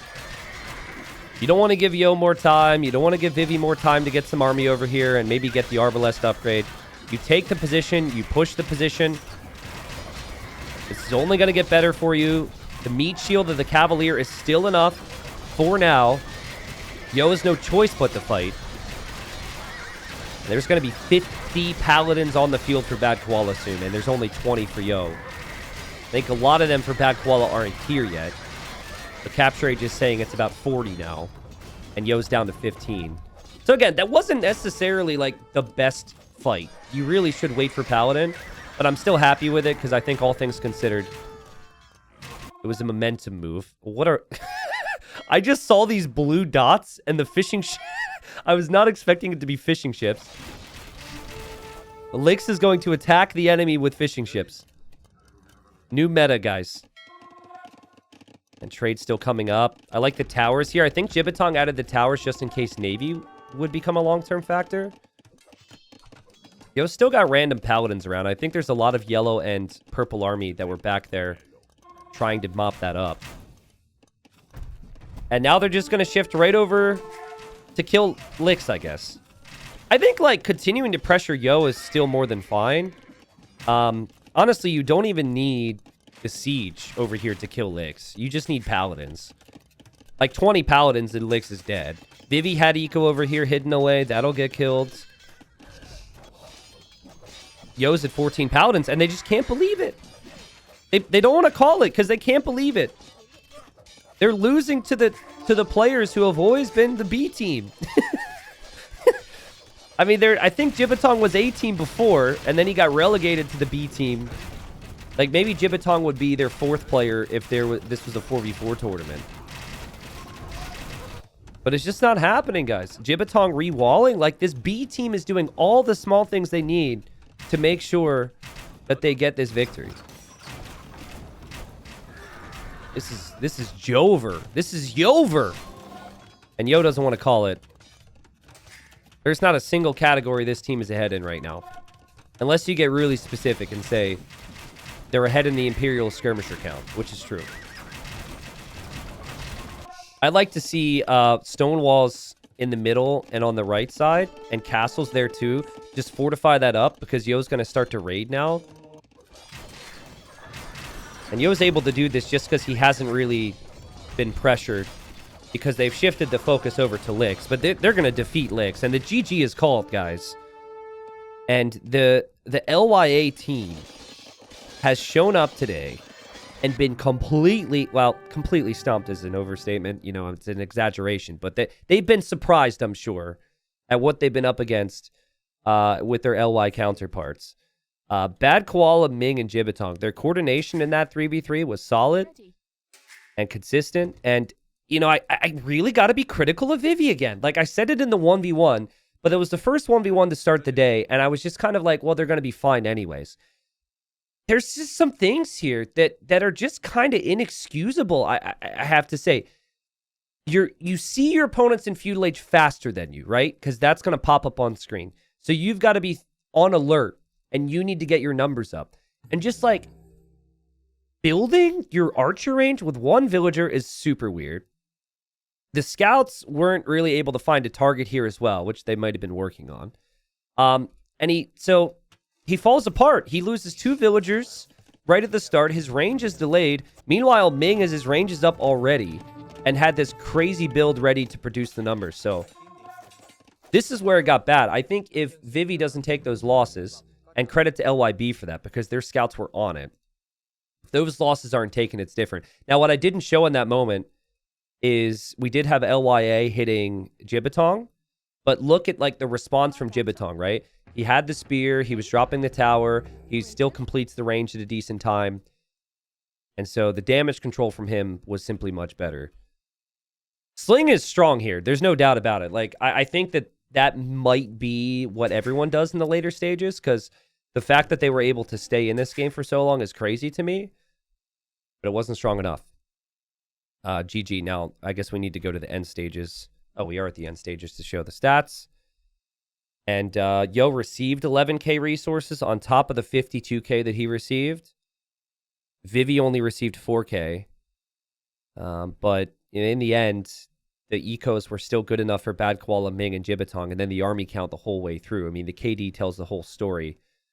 Licks only lost units. Vivi never really took convincing fights, and neither did Yo. Oh, and I misclicked the score. It's all right. I'll fix the score. My bad. It's 2-0. So 2-0 for LYB. If LYA loses this, they are out. Well, here we are, guys. Do or die time for LYA. And this map is something else. So in the north and the south, you've got this massive Gaia fortress. If you want all the gold out there, you have to break through these fortified walls. Now, the pieces of wall are only 600 HP. So it's actually not that unrealistic that you could break through and get to that gold eventually. I think it's worth the attempt. Your teams are positioned in awkward areas, though. So here we have Jiatong, Byzantines. We've got Ming, Poles. And then on the other side of this little river, you've got Bad Koala. And then to the east, or west rather, I guess, would be LYA, who needs to win 3 straight or they're dead. They're out. Now, you might be like, T90, why are they lumber camping these trees? There's not many of them. Well, these trees have 500 wood. And I'm guessing, I don't know this map all that much, but yeah, they've done their homework, and these bushes only have 100 wood. So, makes way more sense to take the wood here. But, I mean, they are close to the others then, right? Could easily see someone like Licks or Vivi trying to go for Vil War. I wonder if it's worth it maybe to dock here, add some ships, if the wood is so important. Probably is. Here is Yo. He'll be the key. Wait. Didn't he just play Franks? What Civ was he last game? He shouldn't be able to play Franks again? Was I wrong? Did he... Was he Franks in the previous game? Is there a rule where you can play Franks again? Or is this just... Is this not a re? This should be a re. This should also be like... Technically, if you pick a Civ you already played, some tournaments have rules against it, so the opponent gets to pick your Civ. This is wrong. And there's a pause now. I think they've realized. All right, break out the handbook and see what it says. Because in theory, right, LYA has now screwed up, but they got to see the opponent's civilizations. So they can, like, strategically decide on what they're going to do. Now, Yo is typing. And I don't know what most of that means, but I think I can translate. Wrong Civ, we need to restart. That's probably what that stands for. Yeah, we'll see what happens if the admins say anything. But like so in theory, right? When you do a restart, you can't change your civilizations. So like Jiatong, Ming, and Bad Koala are stuck. He said he meant to choose Magyars. Did he actually? Okay. Well, I mean, they're friends, so I don't think LYB is going to have an issue with it. I think they're going to be like, oh yeah, of course you meant to pick Magyars. It was probably a mistake. Listen, if they give Yo a hard time about this and try and bring out the handbook, they will never make it to LYA, ever, because Yo decides. But, in theory, there should be a punishment. And that punishment oftentimes is LYB gets to pick the Civ. And they wouldn't give him Magyars. I just don't know what the handbook says. So, potential for some drama. The admin says, Game 4 will be restarting as Yo has picked Franks, the Civ that was used for Game 3. Okay. So there's no drama, I think, guys. It's a nothing burger. But I'd be looking at the handbook. That is, I guess it's fair play to LYB. They're like, we want to beat you straight up. And it's an honest mistake. Yo is usually on top of things. They want no drama. Why isn't there any drama in AB2? There's plenty of drama in AB2. I just don't broadcast it. Most people miss the drama. Or a lot of the drama's behind the scenes, and I have to deal with that crap. We try and shield the children from the problems. We don't want the children to know that mom and dad are fighting, you know? That's at least how I view it, so. Hey, Sean, thanks for the 55. Says, excited for USA and Nations Cup. Go, go, go, Smokey. Smokey is on the squad. It's really tough. We have so we're up against Taiwan. We have 8 days to play, but we can't play on certain days that overlaps with World Desert Championships, which is this. I also would like to cast World Desert Championships. Taiwan's like the worst team for us to schedule with because anytime they can play on weekdays, our team is working. And then anytime we can play, which is like evenings for us, their team is working, which leaves us on a weekend. But then they can't play this weekend. I leave for Red Bull like next weekend. Well, no, next Monday morning. And then Daniel's got something going on next weekend. It's a whole thing. Guys, basically, I think I'm going to have to play a tournament series at like 6 a.m. That should be fun. And then I'm going to come online and I'm going to cast World Desert Championships next weekend. So it's a whole mess. There's so much overlap right now with so many things happening. But I'm a little stressed because I'm also trying to plan out content for the whole time and, you know, this big trip. And I'm going to make sure the content's set. Don't worry about it, but we'll see. Is Dave going to Red Bull? He was announced, yep. I hope so. I haven't heard anything otherwise. I know he hasn't been feeling good lately, so I'm hoping he feels better. Ragnar, thanks for the 14. Says, we are children. Meanwhile, the average AoE player age is 32 to 44. Are there stats on that? Is that true? I don't know if... I think 32 is probably... 32 to 44 is a wide range. Dave said yesterday there's a chance he might not if he doesn't get better. Okay, I didn't know he said that. Yeah, obviously, I have spoken to him quite a lot because he's a good friend of mine, and I just don't want to reveal his business. But if he said that, I trust him on that, and I hope he feels better. So, 40 seconds till we're back in, by the way. It's the same civs, except for Yo is Magyars now, which is what he meant to do. So, maybe I should try and run ads right now. See if we can do that now before this next game starts. Thanks for being here, guys. Chat's typing their age right now. I'm 31. We're going to run ads now so we don't get ads in the next game.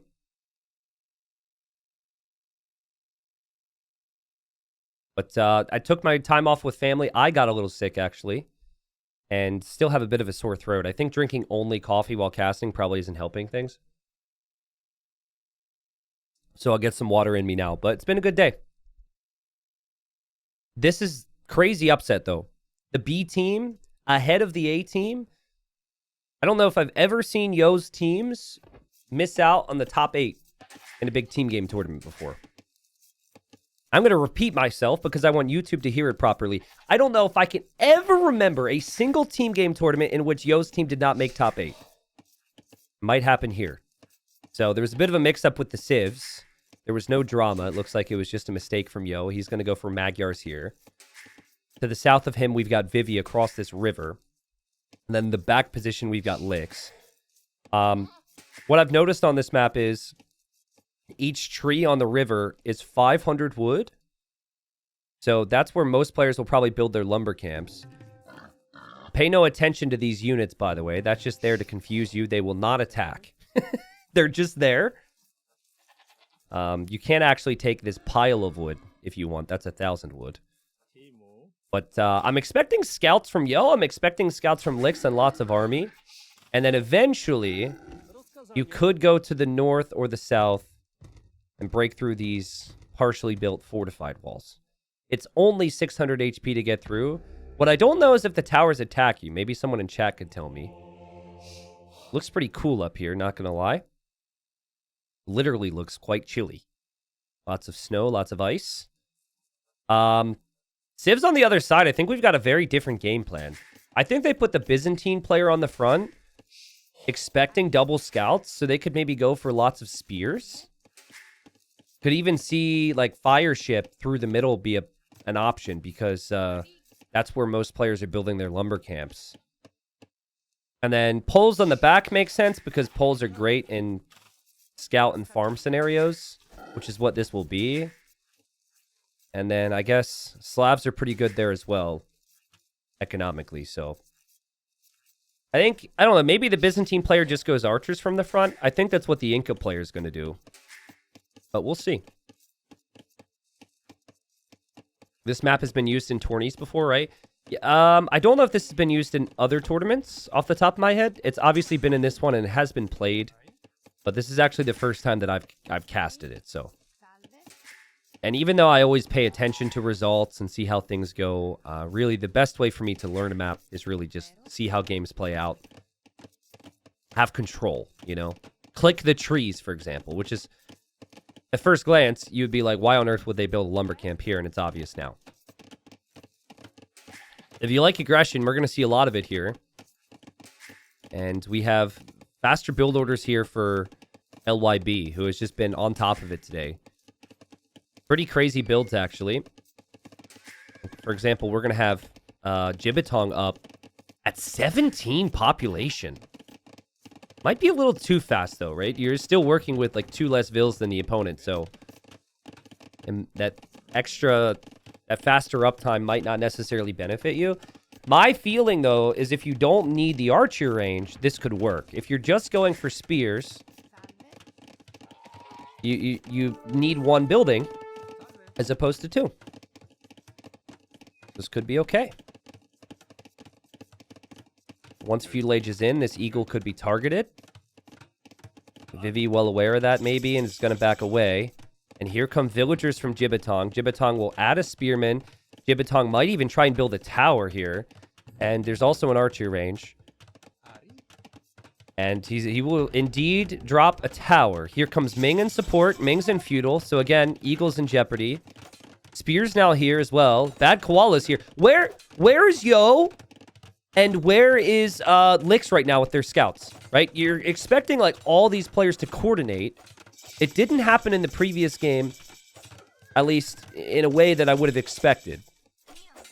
And here again, LYB working together. And a lot of pressure. Immediately on Vivi. And like, this is kind of funny. Vivi's getting double bid axe for wood efficiency. But he's had to leave the wood. It looks like he may actually come out here, though. Okay, so this is actually a good move. Jiatong, I think, needs to immediately garrison his tower. I don't think that this tower can be denied. You could lose vills, but with enough villagers here, you could probably just pull the weak ones away and complete your tower. Ooh, one villager went down because the scout came in and the spear was out of position. That's another very weak villager, and Jiatong notices it! That's really good heads-up play. Recognizing the villager's weak. That's another weak villager. And that villager will survive, but the tower is up for Vivi. So all the pressure's been on Vivi. This is where having exposed villagers could be very risky here shortly. Because there's going to be scouts around the field. Scouts are here from Yo. More spears will come out here from Jiatong. So far, I'm liking the opening for LYB. Can they sweep their teachers? Kind of the players that set the example in their communities. We have a pause here. Actually happy there's a pause because I wanted to see if I missed anything. We've got double stable for yellow. We've just got one stable here for teal. Some walls up for Lix. These are some just-in-case walls. And then, yeah, Yo's obviously going scouts with Magyars. No surprise. Also some prepped walls. Early blacksmith for Ming. We're going to be back in here in a second. But, like, this is dangerously close to Vivi losing everything. Yes. Or Jiatong losing everything. This could go either way very quickly. I think Vivi's going to bring the vills now. And trying to batter this tower down. So this tower is full. And then there's villagers here as well. Now, the tower from Vivi can hit any scouts that come in. This is really tricky. I have no clue how to cast this at the moment. I know Vivi lost his spears. I don't know what on earth is happening otherwise. We've got the tower being repaired. We've got villagers eating a turkey in there. And I guess it seems like this is working out for Yo and his team right now. You got Lix down here in support. We've got Yo up here in support. I'm not seeing the scouts from Bad Koala anymore. And yeah, I'm trying my best, guys. I'm trying my best. Mom and Dad always told me as long as I tried my best, it was all that mattered. I'm very confused. Jiatong has 3 less villagers than Vivi does, though. And did lose the tower. Oh, man. Yo goes underneath the TC. Loses a scout, but also the TC killed 2 of the goats. So now Jiatong's in a really bad spot. He hasn't been on berries this whole game. So he can't even farm yet because he doesn't have a mill. Anytime you see Yo comfortably moving away from his team and going off to do his thing, that is where you have to have a lot of confidence. It felt like in the previous game, he was just there in support a lot. He wasn't able to branch out. And I think LYA might be in a position finally to get some damage done here. You could just tell they don't know where Yo is at the moment. And here comes Jiatong again. Man, I think Bad Koala had a suspicion that Yo might be coming this way. And Yo heads to the berries. These are Magyar scouts, and Yo's going to kill 1. Yo's going to kill 2. And Yo can kill more than that as well if his micro is a bit better here. He does still have more scouts. But I think he's also looking here at the same time. Bad Koala went double stable scouts. which means he didn't build a blacksmith, and he isn't able to produce out of his stables right now. The double stable felt early to me, but I thought maybe there was something he had labbed out with his build. I think this is where adding the second stable feels natural. At this stage, your economy is set. And Yo's doing that. Here comes Lix. Lix has been untouched. Jiatong has not been able to produce villagers. He probably had like 4 minutes of idle TC. Because he had no food. But he's still trying to harass and push back Vivi here. Will the front players even matter, though? I am kind of... It does feel bad, obviously, for Bad Koala that he took losses. It's by no means over. He is going to have quite a few farms here. With one of the best farming civs in the game. Dangerous on the wood line there.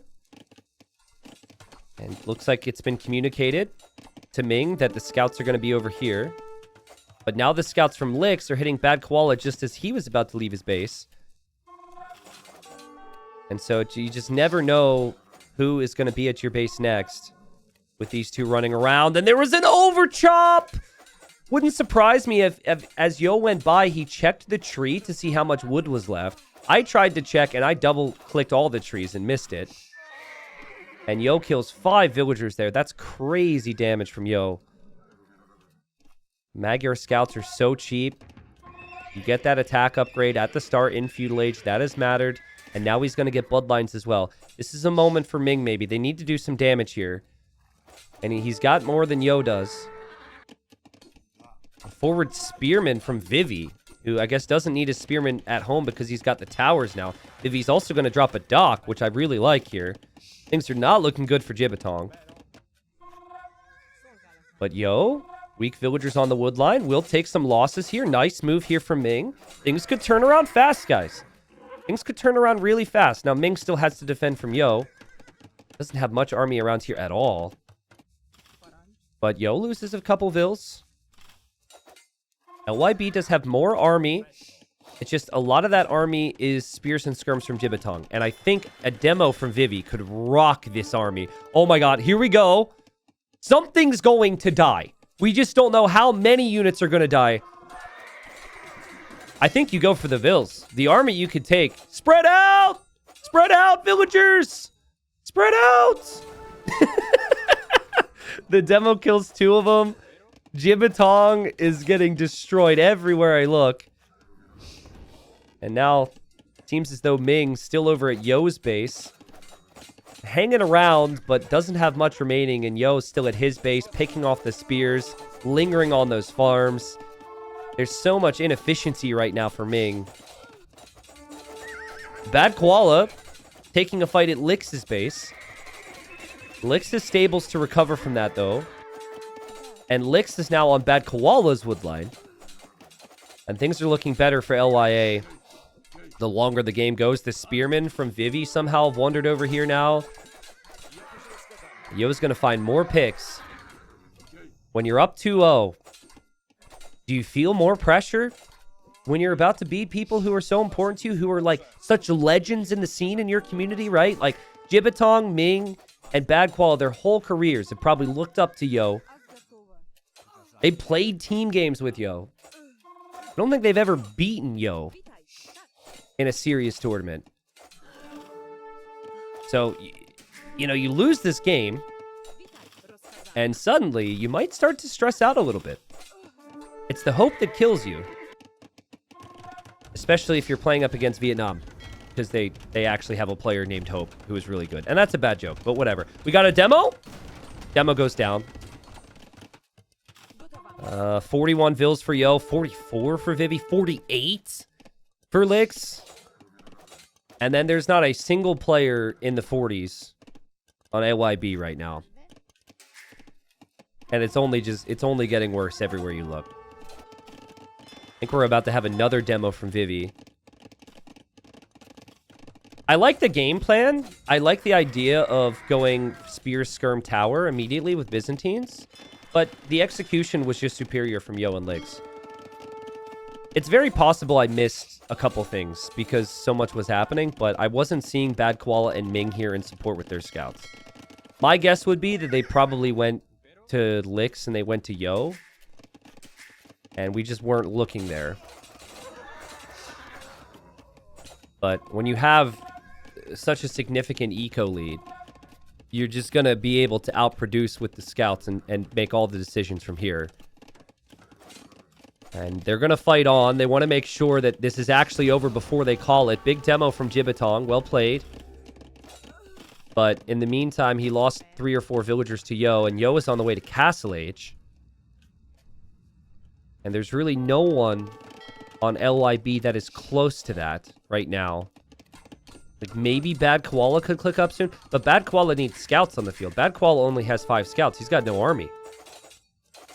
Meanwhile, Lix has 20 scouts. Lix gets into this wood line. Again, more villagers will go down there for Ming.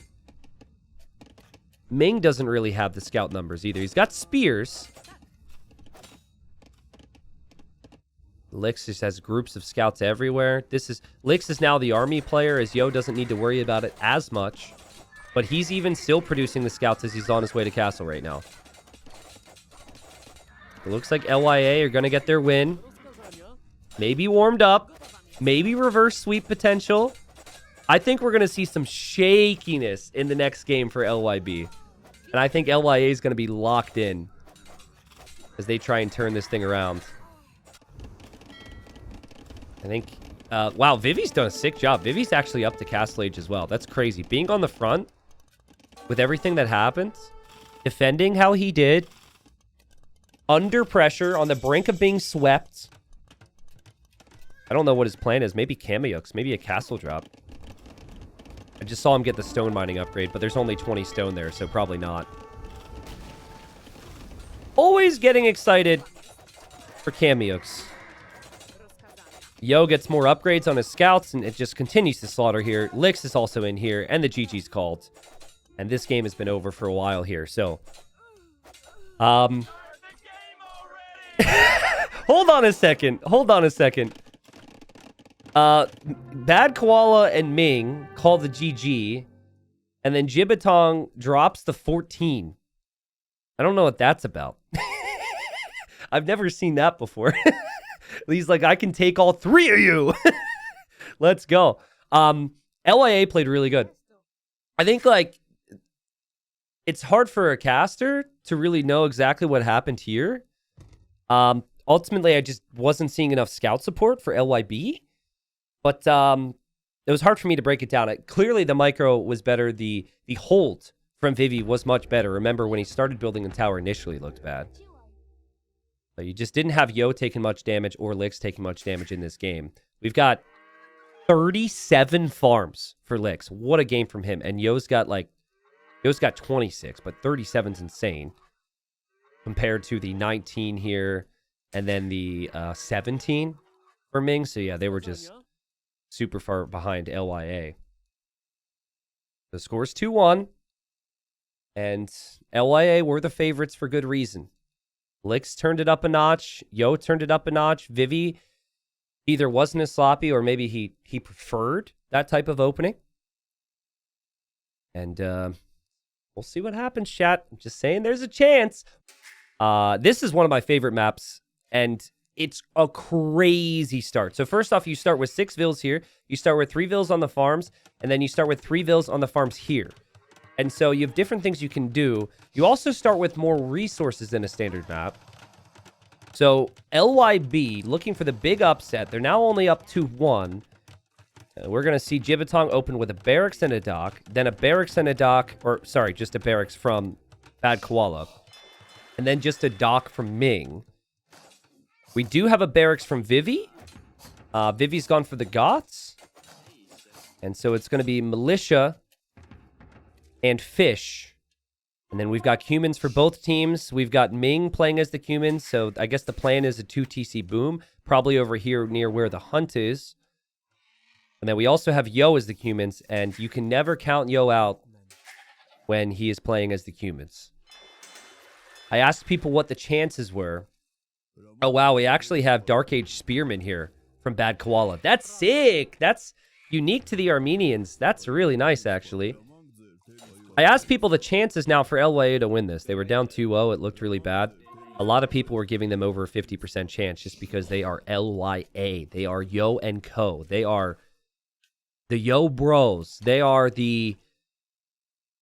I don't have anything else right now, but I'll think of something else. Team. Oh, man. Vivi's villager is being cornered by a crocodile and a horseless or a riderless horse. And that's going to be a Deadville. So I don't think Vivi was really expecting so much pressure here. The Spearman strategy was really smart. And then you also had Jiatong showing up with Militia as well. Now, I think late game, Armenians are a big question mark for me. So this definitely feels like they need to get some damage in early. Armenians don't really have a unit that I can get too excited about in team games, but Vivi getting destroyed. Vivi's going to lose all of his villagers here, and the Spearman opening here from Bad Koala was just sick. Look at Ming and Bad Koala block as well.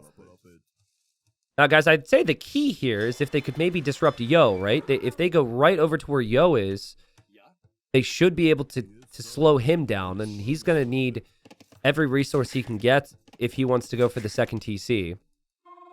And so here they come. This is the right play from them. Instead of continuing to advance forward, to come over to these villagers from Yo is perfect. And Ming is also on the way up to Feudal Age. And yeah, this should be, assuming the blocking is right, at least one dead villager for Yo. Well, still is the fishing ships, of course. But I mean, this is just a perfect opening for LYB. I'd be really surprised if they kill another villager, but it is another player focusing on this. Red doesn't have anything else to do except click this horse. Oh, man, the villager's passing through it. What is that? How does that happen? Hacks from Yo, and he lost the other vill. Wow, we got 8 spearmen right now? He's going to continue to make spearmen? What in the world? The spearmen now come over here for the fish. Jiatong's militia still lingering around, have been disrupting the fish from Licks, it seems. And Yo, over here with the vills. Guys, look at the strategy and the map awareness from this team. They know Yo is going to be over here. And so here the spearmen come, and there's some weak villagers here too. And more spearmen are on the way. That TC does take a long time to build. There's a lion involved too. Oh, awkward times for Yo, which we didn't say at all in the previous game. I think it's still tough to kill villagers with spearmen. But they should commit to it. Like, what else are you going to do with the spears? Here they come. If all the spears were here right now, this TC could be denied. But with only 3, it's awkward. Now, I like how they're putting the horses in there just to disrupt things, make it, like, give Yo different targets and make it more awkward for Yo to stabilize. Keep in mind, Ming is just 2 TCs. So he's dropping the TC at home. He's had his fish. Everything's fine. Spearmen are so weak against vills when the vills are in a large group. But they're just going to YOLO it. YOLO it. Focus on the weak vill. They got one. There's another one here. TC's still not up yet. Can they get the next one? TC's still building. 93%. If they can get this other villager, this would be so nice. They're not going to get it. And Yo can garrison. And Yo can shoot the spearmen. Meanwhile, Yo's fishing ships went down. Oh, man. And we have Licks in feudal. Licks is going to be making... Oh! Licks is going forward archer range. And it's actually been spotted. Jiatong actually noticed it. Jiatong a minute away from feudal age, though. And that's all the Dark Age investment they've gone for. Delayed their feudal age times. Also, Vivi's militia are here. Oh, nice little gates, though. I don't know. Jiatong could have problems. Bad Koala isn't up the feudal age at all yet. So, if Licks is going to have fire galleys in the middle, which could essentially kill all the fish then, and then also archers on land, I still think they're fine. I think what they did applied enough damage in early game, but maybe it wasn't worth it if 2 players had to invest. Like, maybe if Jiatong... We'll see what happens with Jiatong, but maybe the militia from Jiatong weren't necessarily needed. I don't know. We got a tower from Jiatong here to defend his berries. We got a tower here to defend his gold. He will drop a range as well for army. The boom for Ming is ahead of where Yo's is. They're both just taking the elephants. There is a barracks now for Ming, so I think he's going to actually make scouts in feudal age. Yo no barracks, so Yo will just straight boom. Vivi isn't going to be in feudal age for some time, but he's going to be there faster than Bad Koala. Bad Koala still hasn't clicked up. Made what, like 10 spearmen in Dark Age? I think the initial 4 spears were really good. Can someone tell me the cost of 4 spearmen? Because he made 4 more. I think it's like 60, like maybe 55, 60 resources per spear. It's certainly over 100 food to make 4 more spears, I think. I forget the exact cost. Maybe it was too much. 35 food, 25 wood. Yeah. I mean, if he killed 2 more villagers from Yo, I'm sure he would have liked it. They're essentially setting up Ming to be in a good spot, so that's nice. But it also in theory, it slows down Ming's boom if he also has to make scouts. He is actually up. Whoa, he's up already? Wow, so he's going to be on Lancers or Knights, most likely. That's crazy. Okay, well, as long as the archers don't kill anything then, they can clear this up no problem soon. I like the tower from Jiatong. Also, the fact that he thought about he needed 2. The tower on the berries, the tower on the gold was really smart. Lix doesn't really know where to go to find damage. And Spearman's still lurking around here from Bad Koala, funnily enough. There go those archers. We're going to see 3 stables from Ming. Ming 90 seconds away from Castle Age. Yo still hasn't clicked up. Man-at-Arms, though, from Vivi. He's got 9 infantry units. He's got a couple more here. We might see a tower from him because it's Vivi, or maybe a range. Bad Koala's resources are crazy right now. Bad Koala's going to reach feudal age with 1,000 wood. Might be better off selling some of that. I wonder if it's worth it taking out the elephants with the archers. I think it is. If you don't have villagers to kill, I think killing the elephants would be really helpful. It's mainly elephant food eco right now. I also like taking out the stables so you could stop them from making lancers. Bad Koala hits feudal just now. We have Yo on the way to Castle Age, and we've got a tower here from Vivi, and we've got Man-at-Arms here from Vivi. I think eventually this gets cleared up, though, by Lancers. It's basically all on Ming right now, as Ming's trying to bring in more elephants. Again, I think killing those elephants off with the archers could be a good play. So many weak vills in here for Ming. Stable never went down completely. The Man-at-Arms moved away because he knew the Knights would be out. And it's been a crazy game. You could tell why I love this map. This map has so many different things to look at. I really think Lix has had an amazing last 2 games. The previous game was super smooth. This game, his eco's looking great. He's had his archers all over the map. He applied pressure to Jiatong and to Bad Koala. He's going to be up to Castle Age with a really solid time. Ming's still just bringing in elephant after elephant. Eventually, you've got a farm, but he goes for 3 TCs now. He's going to have 4 knights on the field. Now, if those knights get into Yo's eco, at least out here, you can eat the camels on this map, by the way, and a couple others. They get in over here, it could be really strong. I would say the knights are needed here, though. Like, you need to make sure your teammates are in a stabilized position as soon as possible.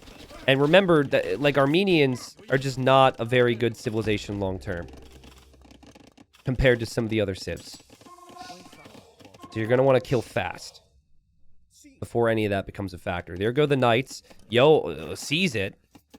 Reacts very nicely there. It does have some idle time, but should be okay. Has weak villagers from earlier, though, because of the spearmen. Yo's going to go for step lancers, which I like.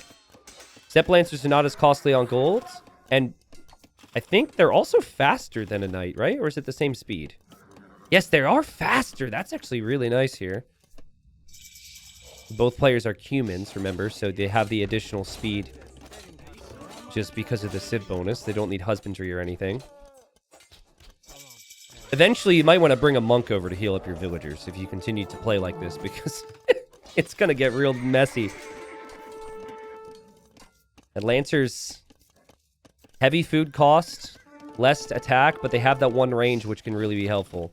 Knights, though, from Ming have made it over to Vivi, who's about to reach Castle Age.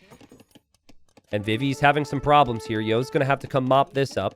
This is giving Jiatong some time to breathe and stabilize. Bad Koala the same.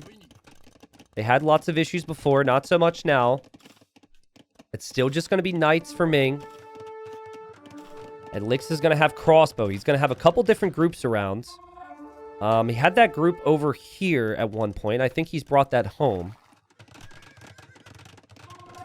See how this plays out. I think the TC goes up. I think ultimately Yo will push back the Knights. If the units engage right now, the Knights might actually win.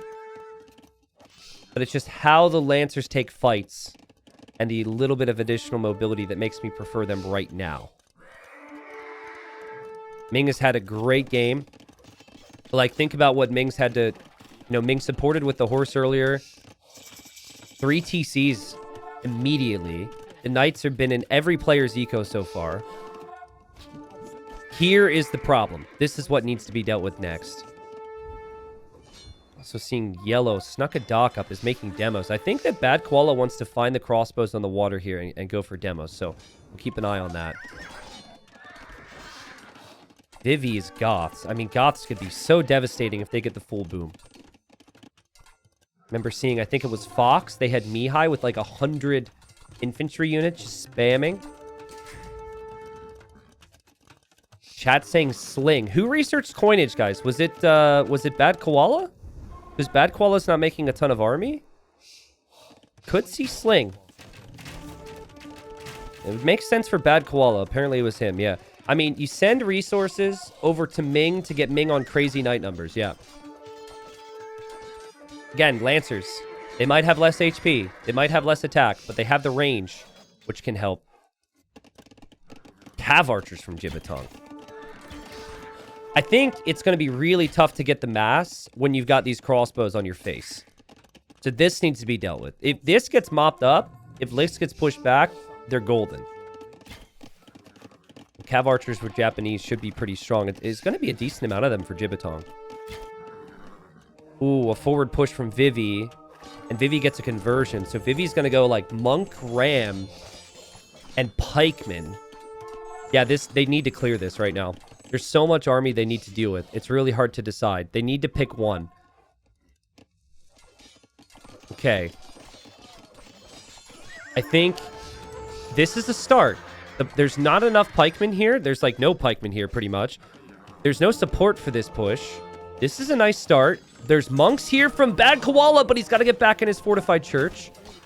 And now +2 armor's in, so I think Ming is going to try and take this engagement. But that's a lot of crossbowmen. There's pikes, there's lancers, there's camels. I don't know if they'll get the clear. I think Lix's micro is good enough to at least feel like this fight is okay. I think it's your best time to take the engagement, though. And the Cav archers are following up. They will clear it up. Well, maybe not. Some of the knights fell behind. But at least, like, this push didn't really get started. I think that would have been the big problem for Ming. And they get the clear. LYB. They are the B team for a reason. Yo is, whether it's 1v1s or team games, almost always in the final 4. And if they were to lose here, LYA, they would make it... They wouldn't even make it into the top 8. The reputation for Yo, Lix, and Vivi is sky high. What they have accomplished, based on that reputation, of course, sky high. Their synergy should be amazing. There's been no roster changes here. These guys have played together for like 10 years. LYB, like, bringing a real challenge here. And I'm starting to like their army composition a whole lot more. I also think using the sling against LYA is very interesting strategy. Because clearly, like, that was something that they tried before and felt was quite strong. Now we have coinage sling. That's a good engagement for Yo, I think. Yo's got enough knights. I think what Red is focused on is all these pikemen all the time. This little forward push from Vivi is so annoying. And it'll only get worse against the Goths.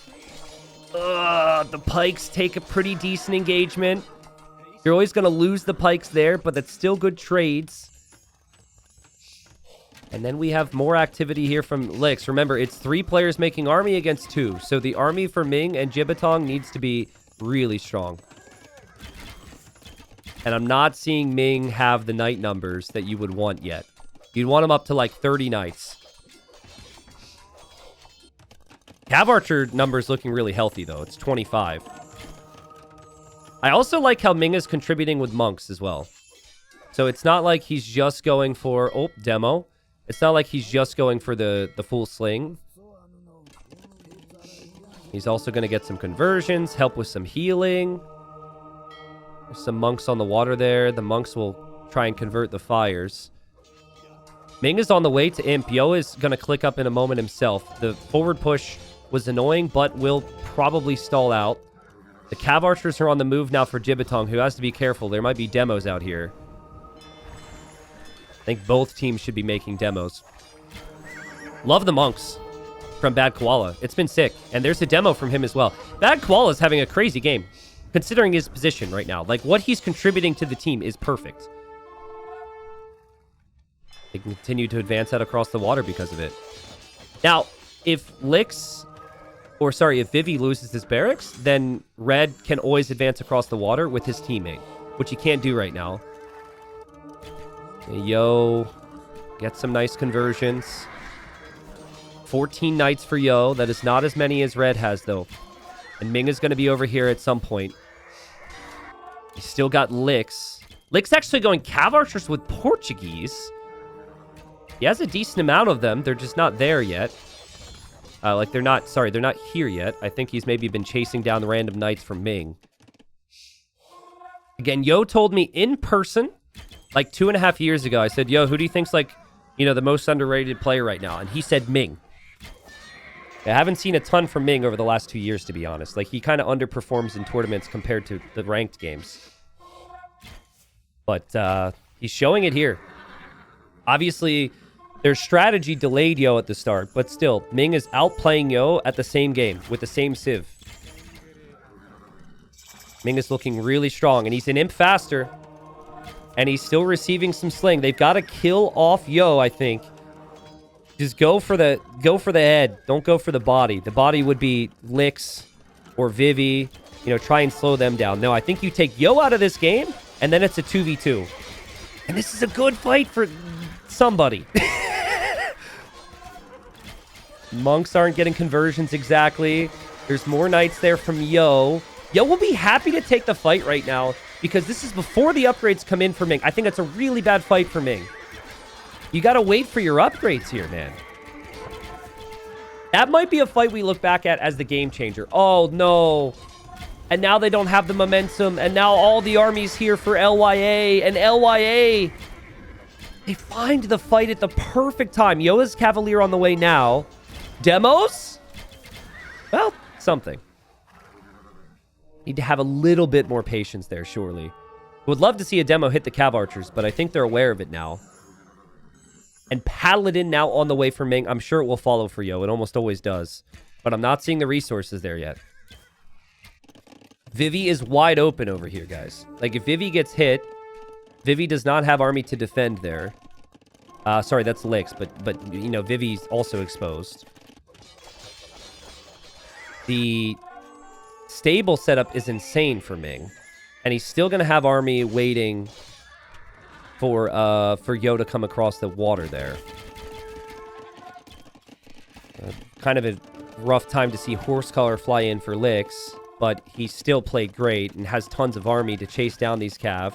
But I think if Ming can be annoying here, just really run to the corners and dip back in at random times, this could be a pain to deal with. Yo can't advance across the water right now.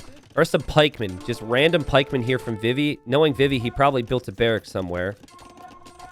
That's annoying, but we've got a castle from Jiatong to protect himself there.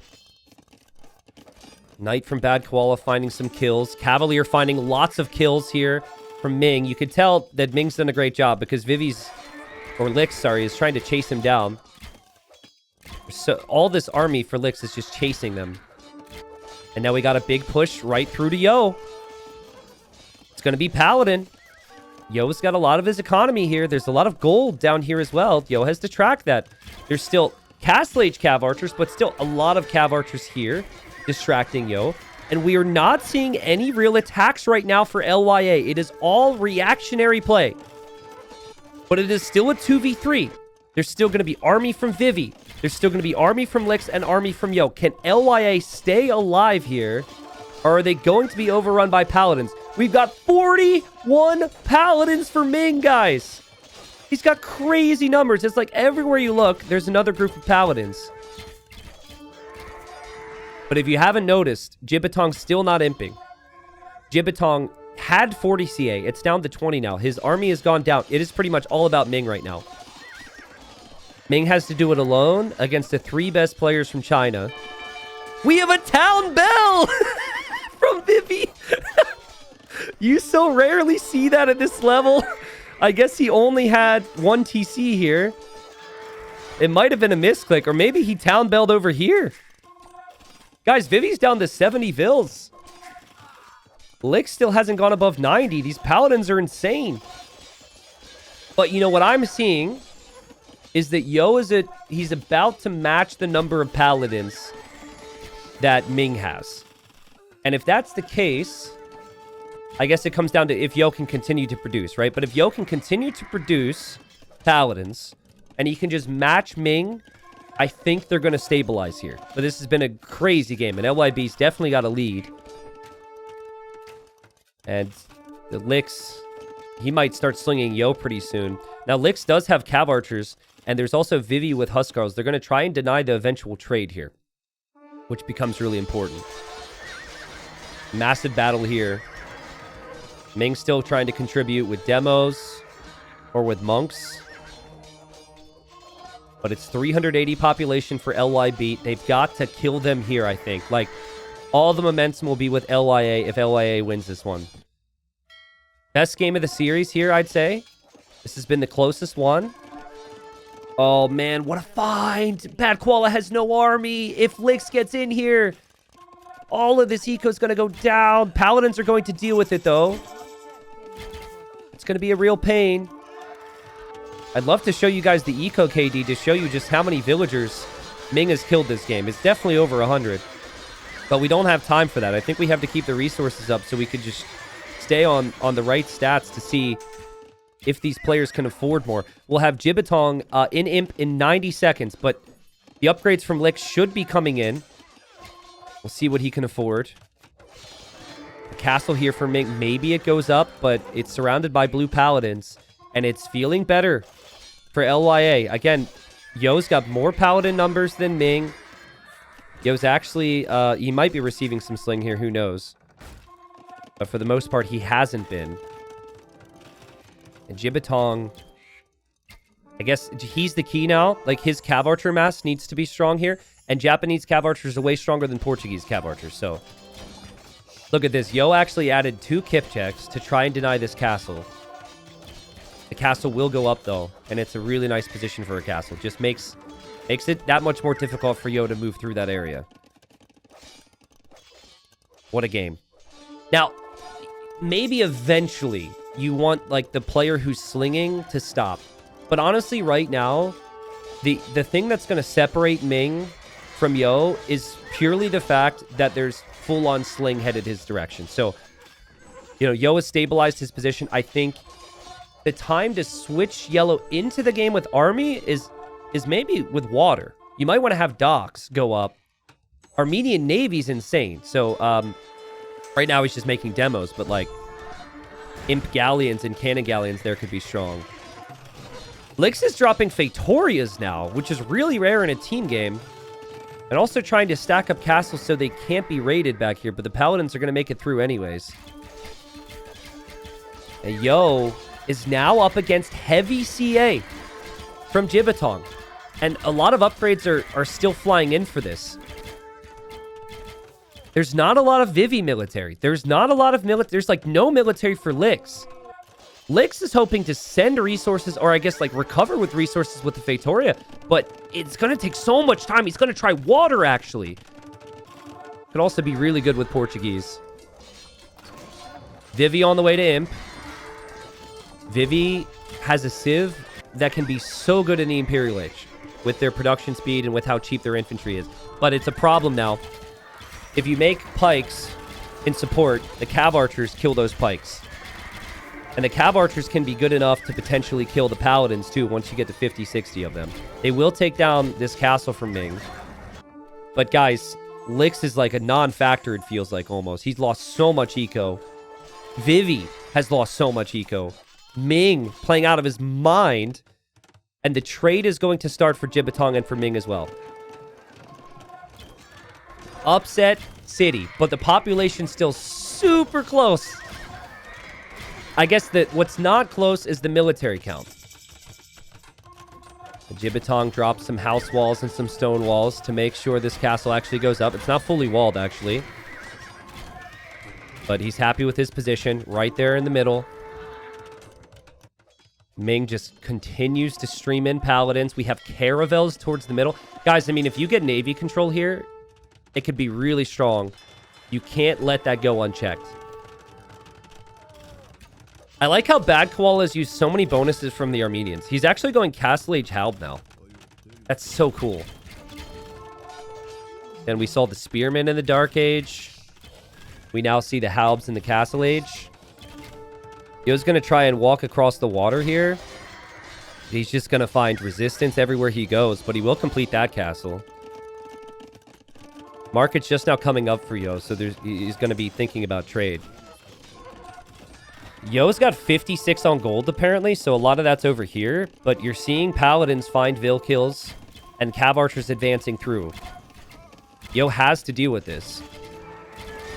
And Yo also has to deal with this castle on the front, right? I think he will, eventually. It feels like it, because these guys are kind of split up on where they want to be. I want to see Bad Koala... Now that Ming and Jiatong have good enough eco, I want to see him imp into Navy. I do think imp is a priority. They have enough army, and they have enough economy on their own now. You don't need to prop them up. You can let the children... You can let the birds leave the nest, you know? Just push them out of the nest or whatever certain birds do and let them fly on their own. I'm sure they can handle it. You need Imperial Age Navy to compete with Portuguese. That's the main thing that you're worried about now long term here. There's just random demos from Lix.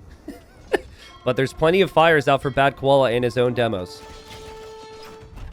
Guys, game number 1, or point number 1, and maybe point number 2. You could definitely say sloppy for LYA.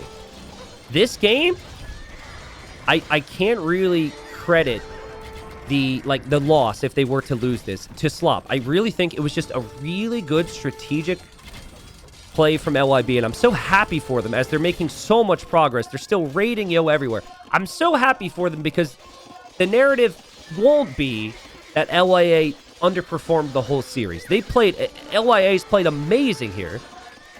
It's just that LYB, excuse me, have played better than them. Strategically, and then with the skill elements of the game as well. Look at that. Castle Age Halbs on the front. Cav Archers behind. Another castle from Jiatong. Trebs behind. Yo's at 110 eco, guys. He only has 18 Paladins.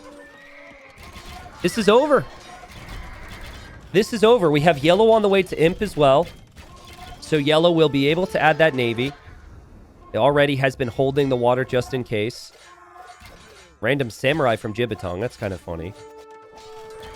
And more castles being stacked by Jiatong along the front. Crazy performance. Vivi.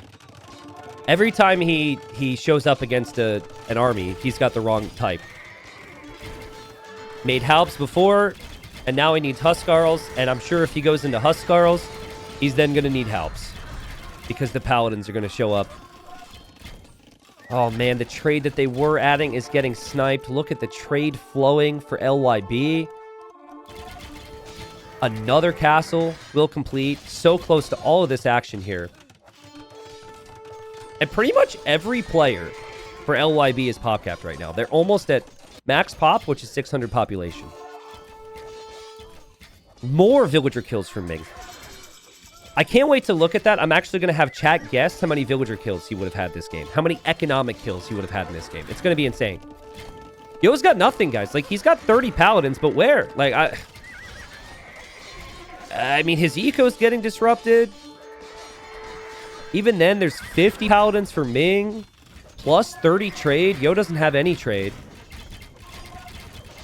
Ming played out of his mind. And it's so cool that LYB will have utilized this strategy and the strategy that LYA like to use and even used against them in this series, which was a little bit of sling. It makes Armenians make so much sense. The spearmen, the monks, the navy, and then if you don't think your other units are great for a team game, you just send your resources to the guys who have the best units. Paladins finding more kills. Everywhere you look, Paladins are killing eco. Everywhere you look. Except Yo's Paladins. Crazy upset. You love to see the preparation and the coordination pay off, which is what it's been. Jiatong had kind of a rough game in the previous game, but what a turnaround moment for him. I was really concerned that Jiatong was not going to be able to do much with the Cav Archers. He was so late to army compared to Lix, and here we are. And he's basically played perfectly ever since he got to Imp. I think the GG's called here, guys. Yo can't lose more ground and be okay with it. He loses his castle. Well, never mind. There are some Huskarls there. They are elite. They'll snipe Trebs. But there's so many castles here. This actually becomes a little tricky. You actually have to delete villagers right now every so often if you're Ming, because he has a little too much eco, but you don't really have to. You have to if lack of military numbers become a problem. This is a problem. It's tough. Do you, like, make Navy here, or do you just tell Yellow to keep making halbs and push further?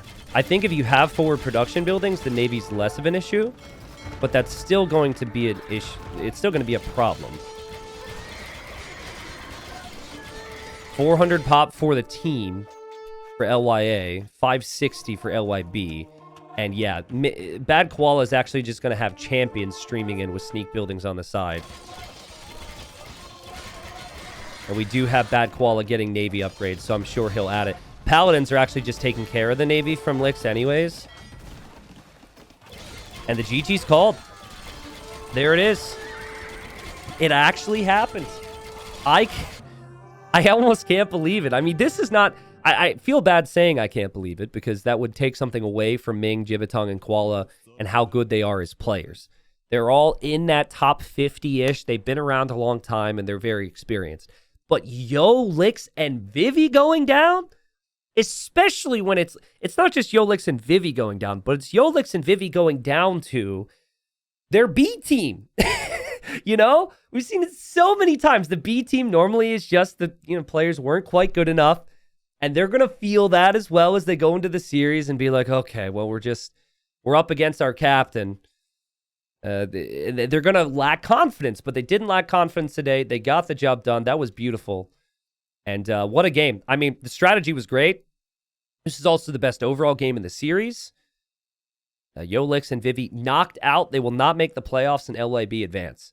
So, what's your number? If you had to guess how many economic kills Ming got in this game, what's your number? It has to be hundreds. I think it's over 200. I'm going to go 402. Actually, I think I have to use this to see that. 402. He killed 351. Okay, not bad. Everyone else was much closer than me. Rip. But what a game. Yo lost 208. Lix lost 116. And Vivi lost 117. Well played to Jiatong as well, and Bad Koala for finding some villager kills here or there. But holy crap, that is so many villager kills for one player. Obviously, he was funded by Bad Koala, who I think had a really nice game. But give Ming all the credit, because Ming also had a ridiculous economy on his own. This would be the food, and this would be the gold. Sorry, the top is covered up here. So the sling helped him get to that point, but it wasn't all sling. It was also just a great overall buildup. Again, I love the team strategy. If you think back to the Dark Age, we knew Yo and Ming were going to 2TC boom, and Bad Koala's Spearman Rush delayed Yo just enough, right? And it kind of felt like they took initiative in Dark Age, and then they had the initiative at least through Ming. Now, the biggest question mark for me was what happened with Lix. Like, Lix had crazy army numbers. He lost his crossbows, and then he kind of just stopped, it felt like. And then even in Imp, it's like maybe they didn't know what to make with Portuguese. Maybe his eco was so weak he couldn't afford anything.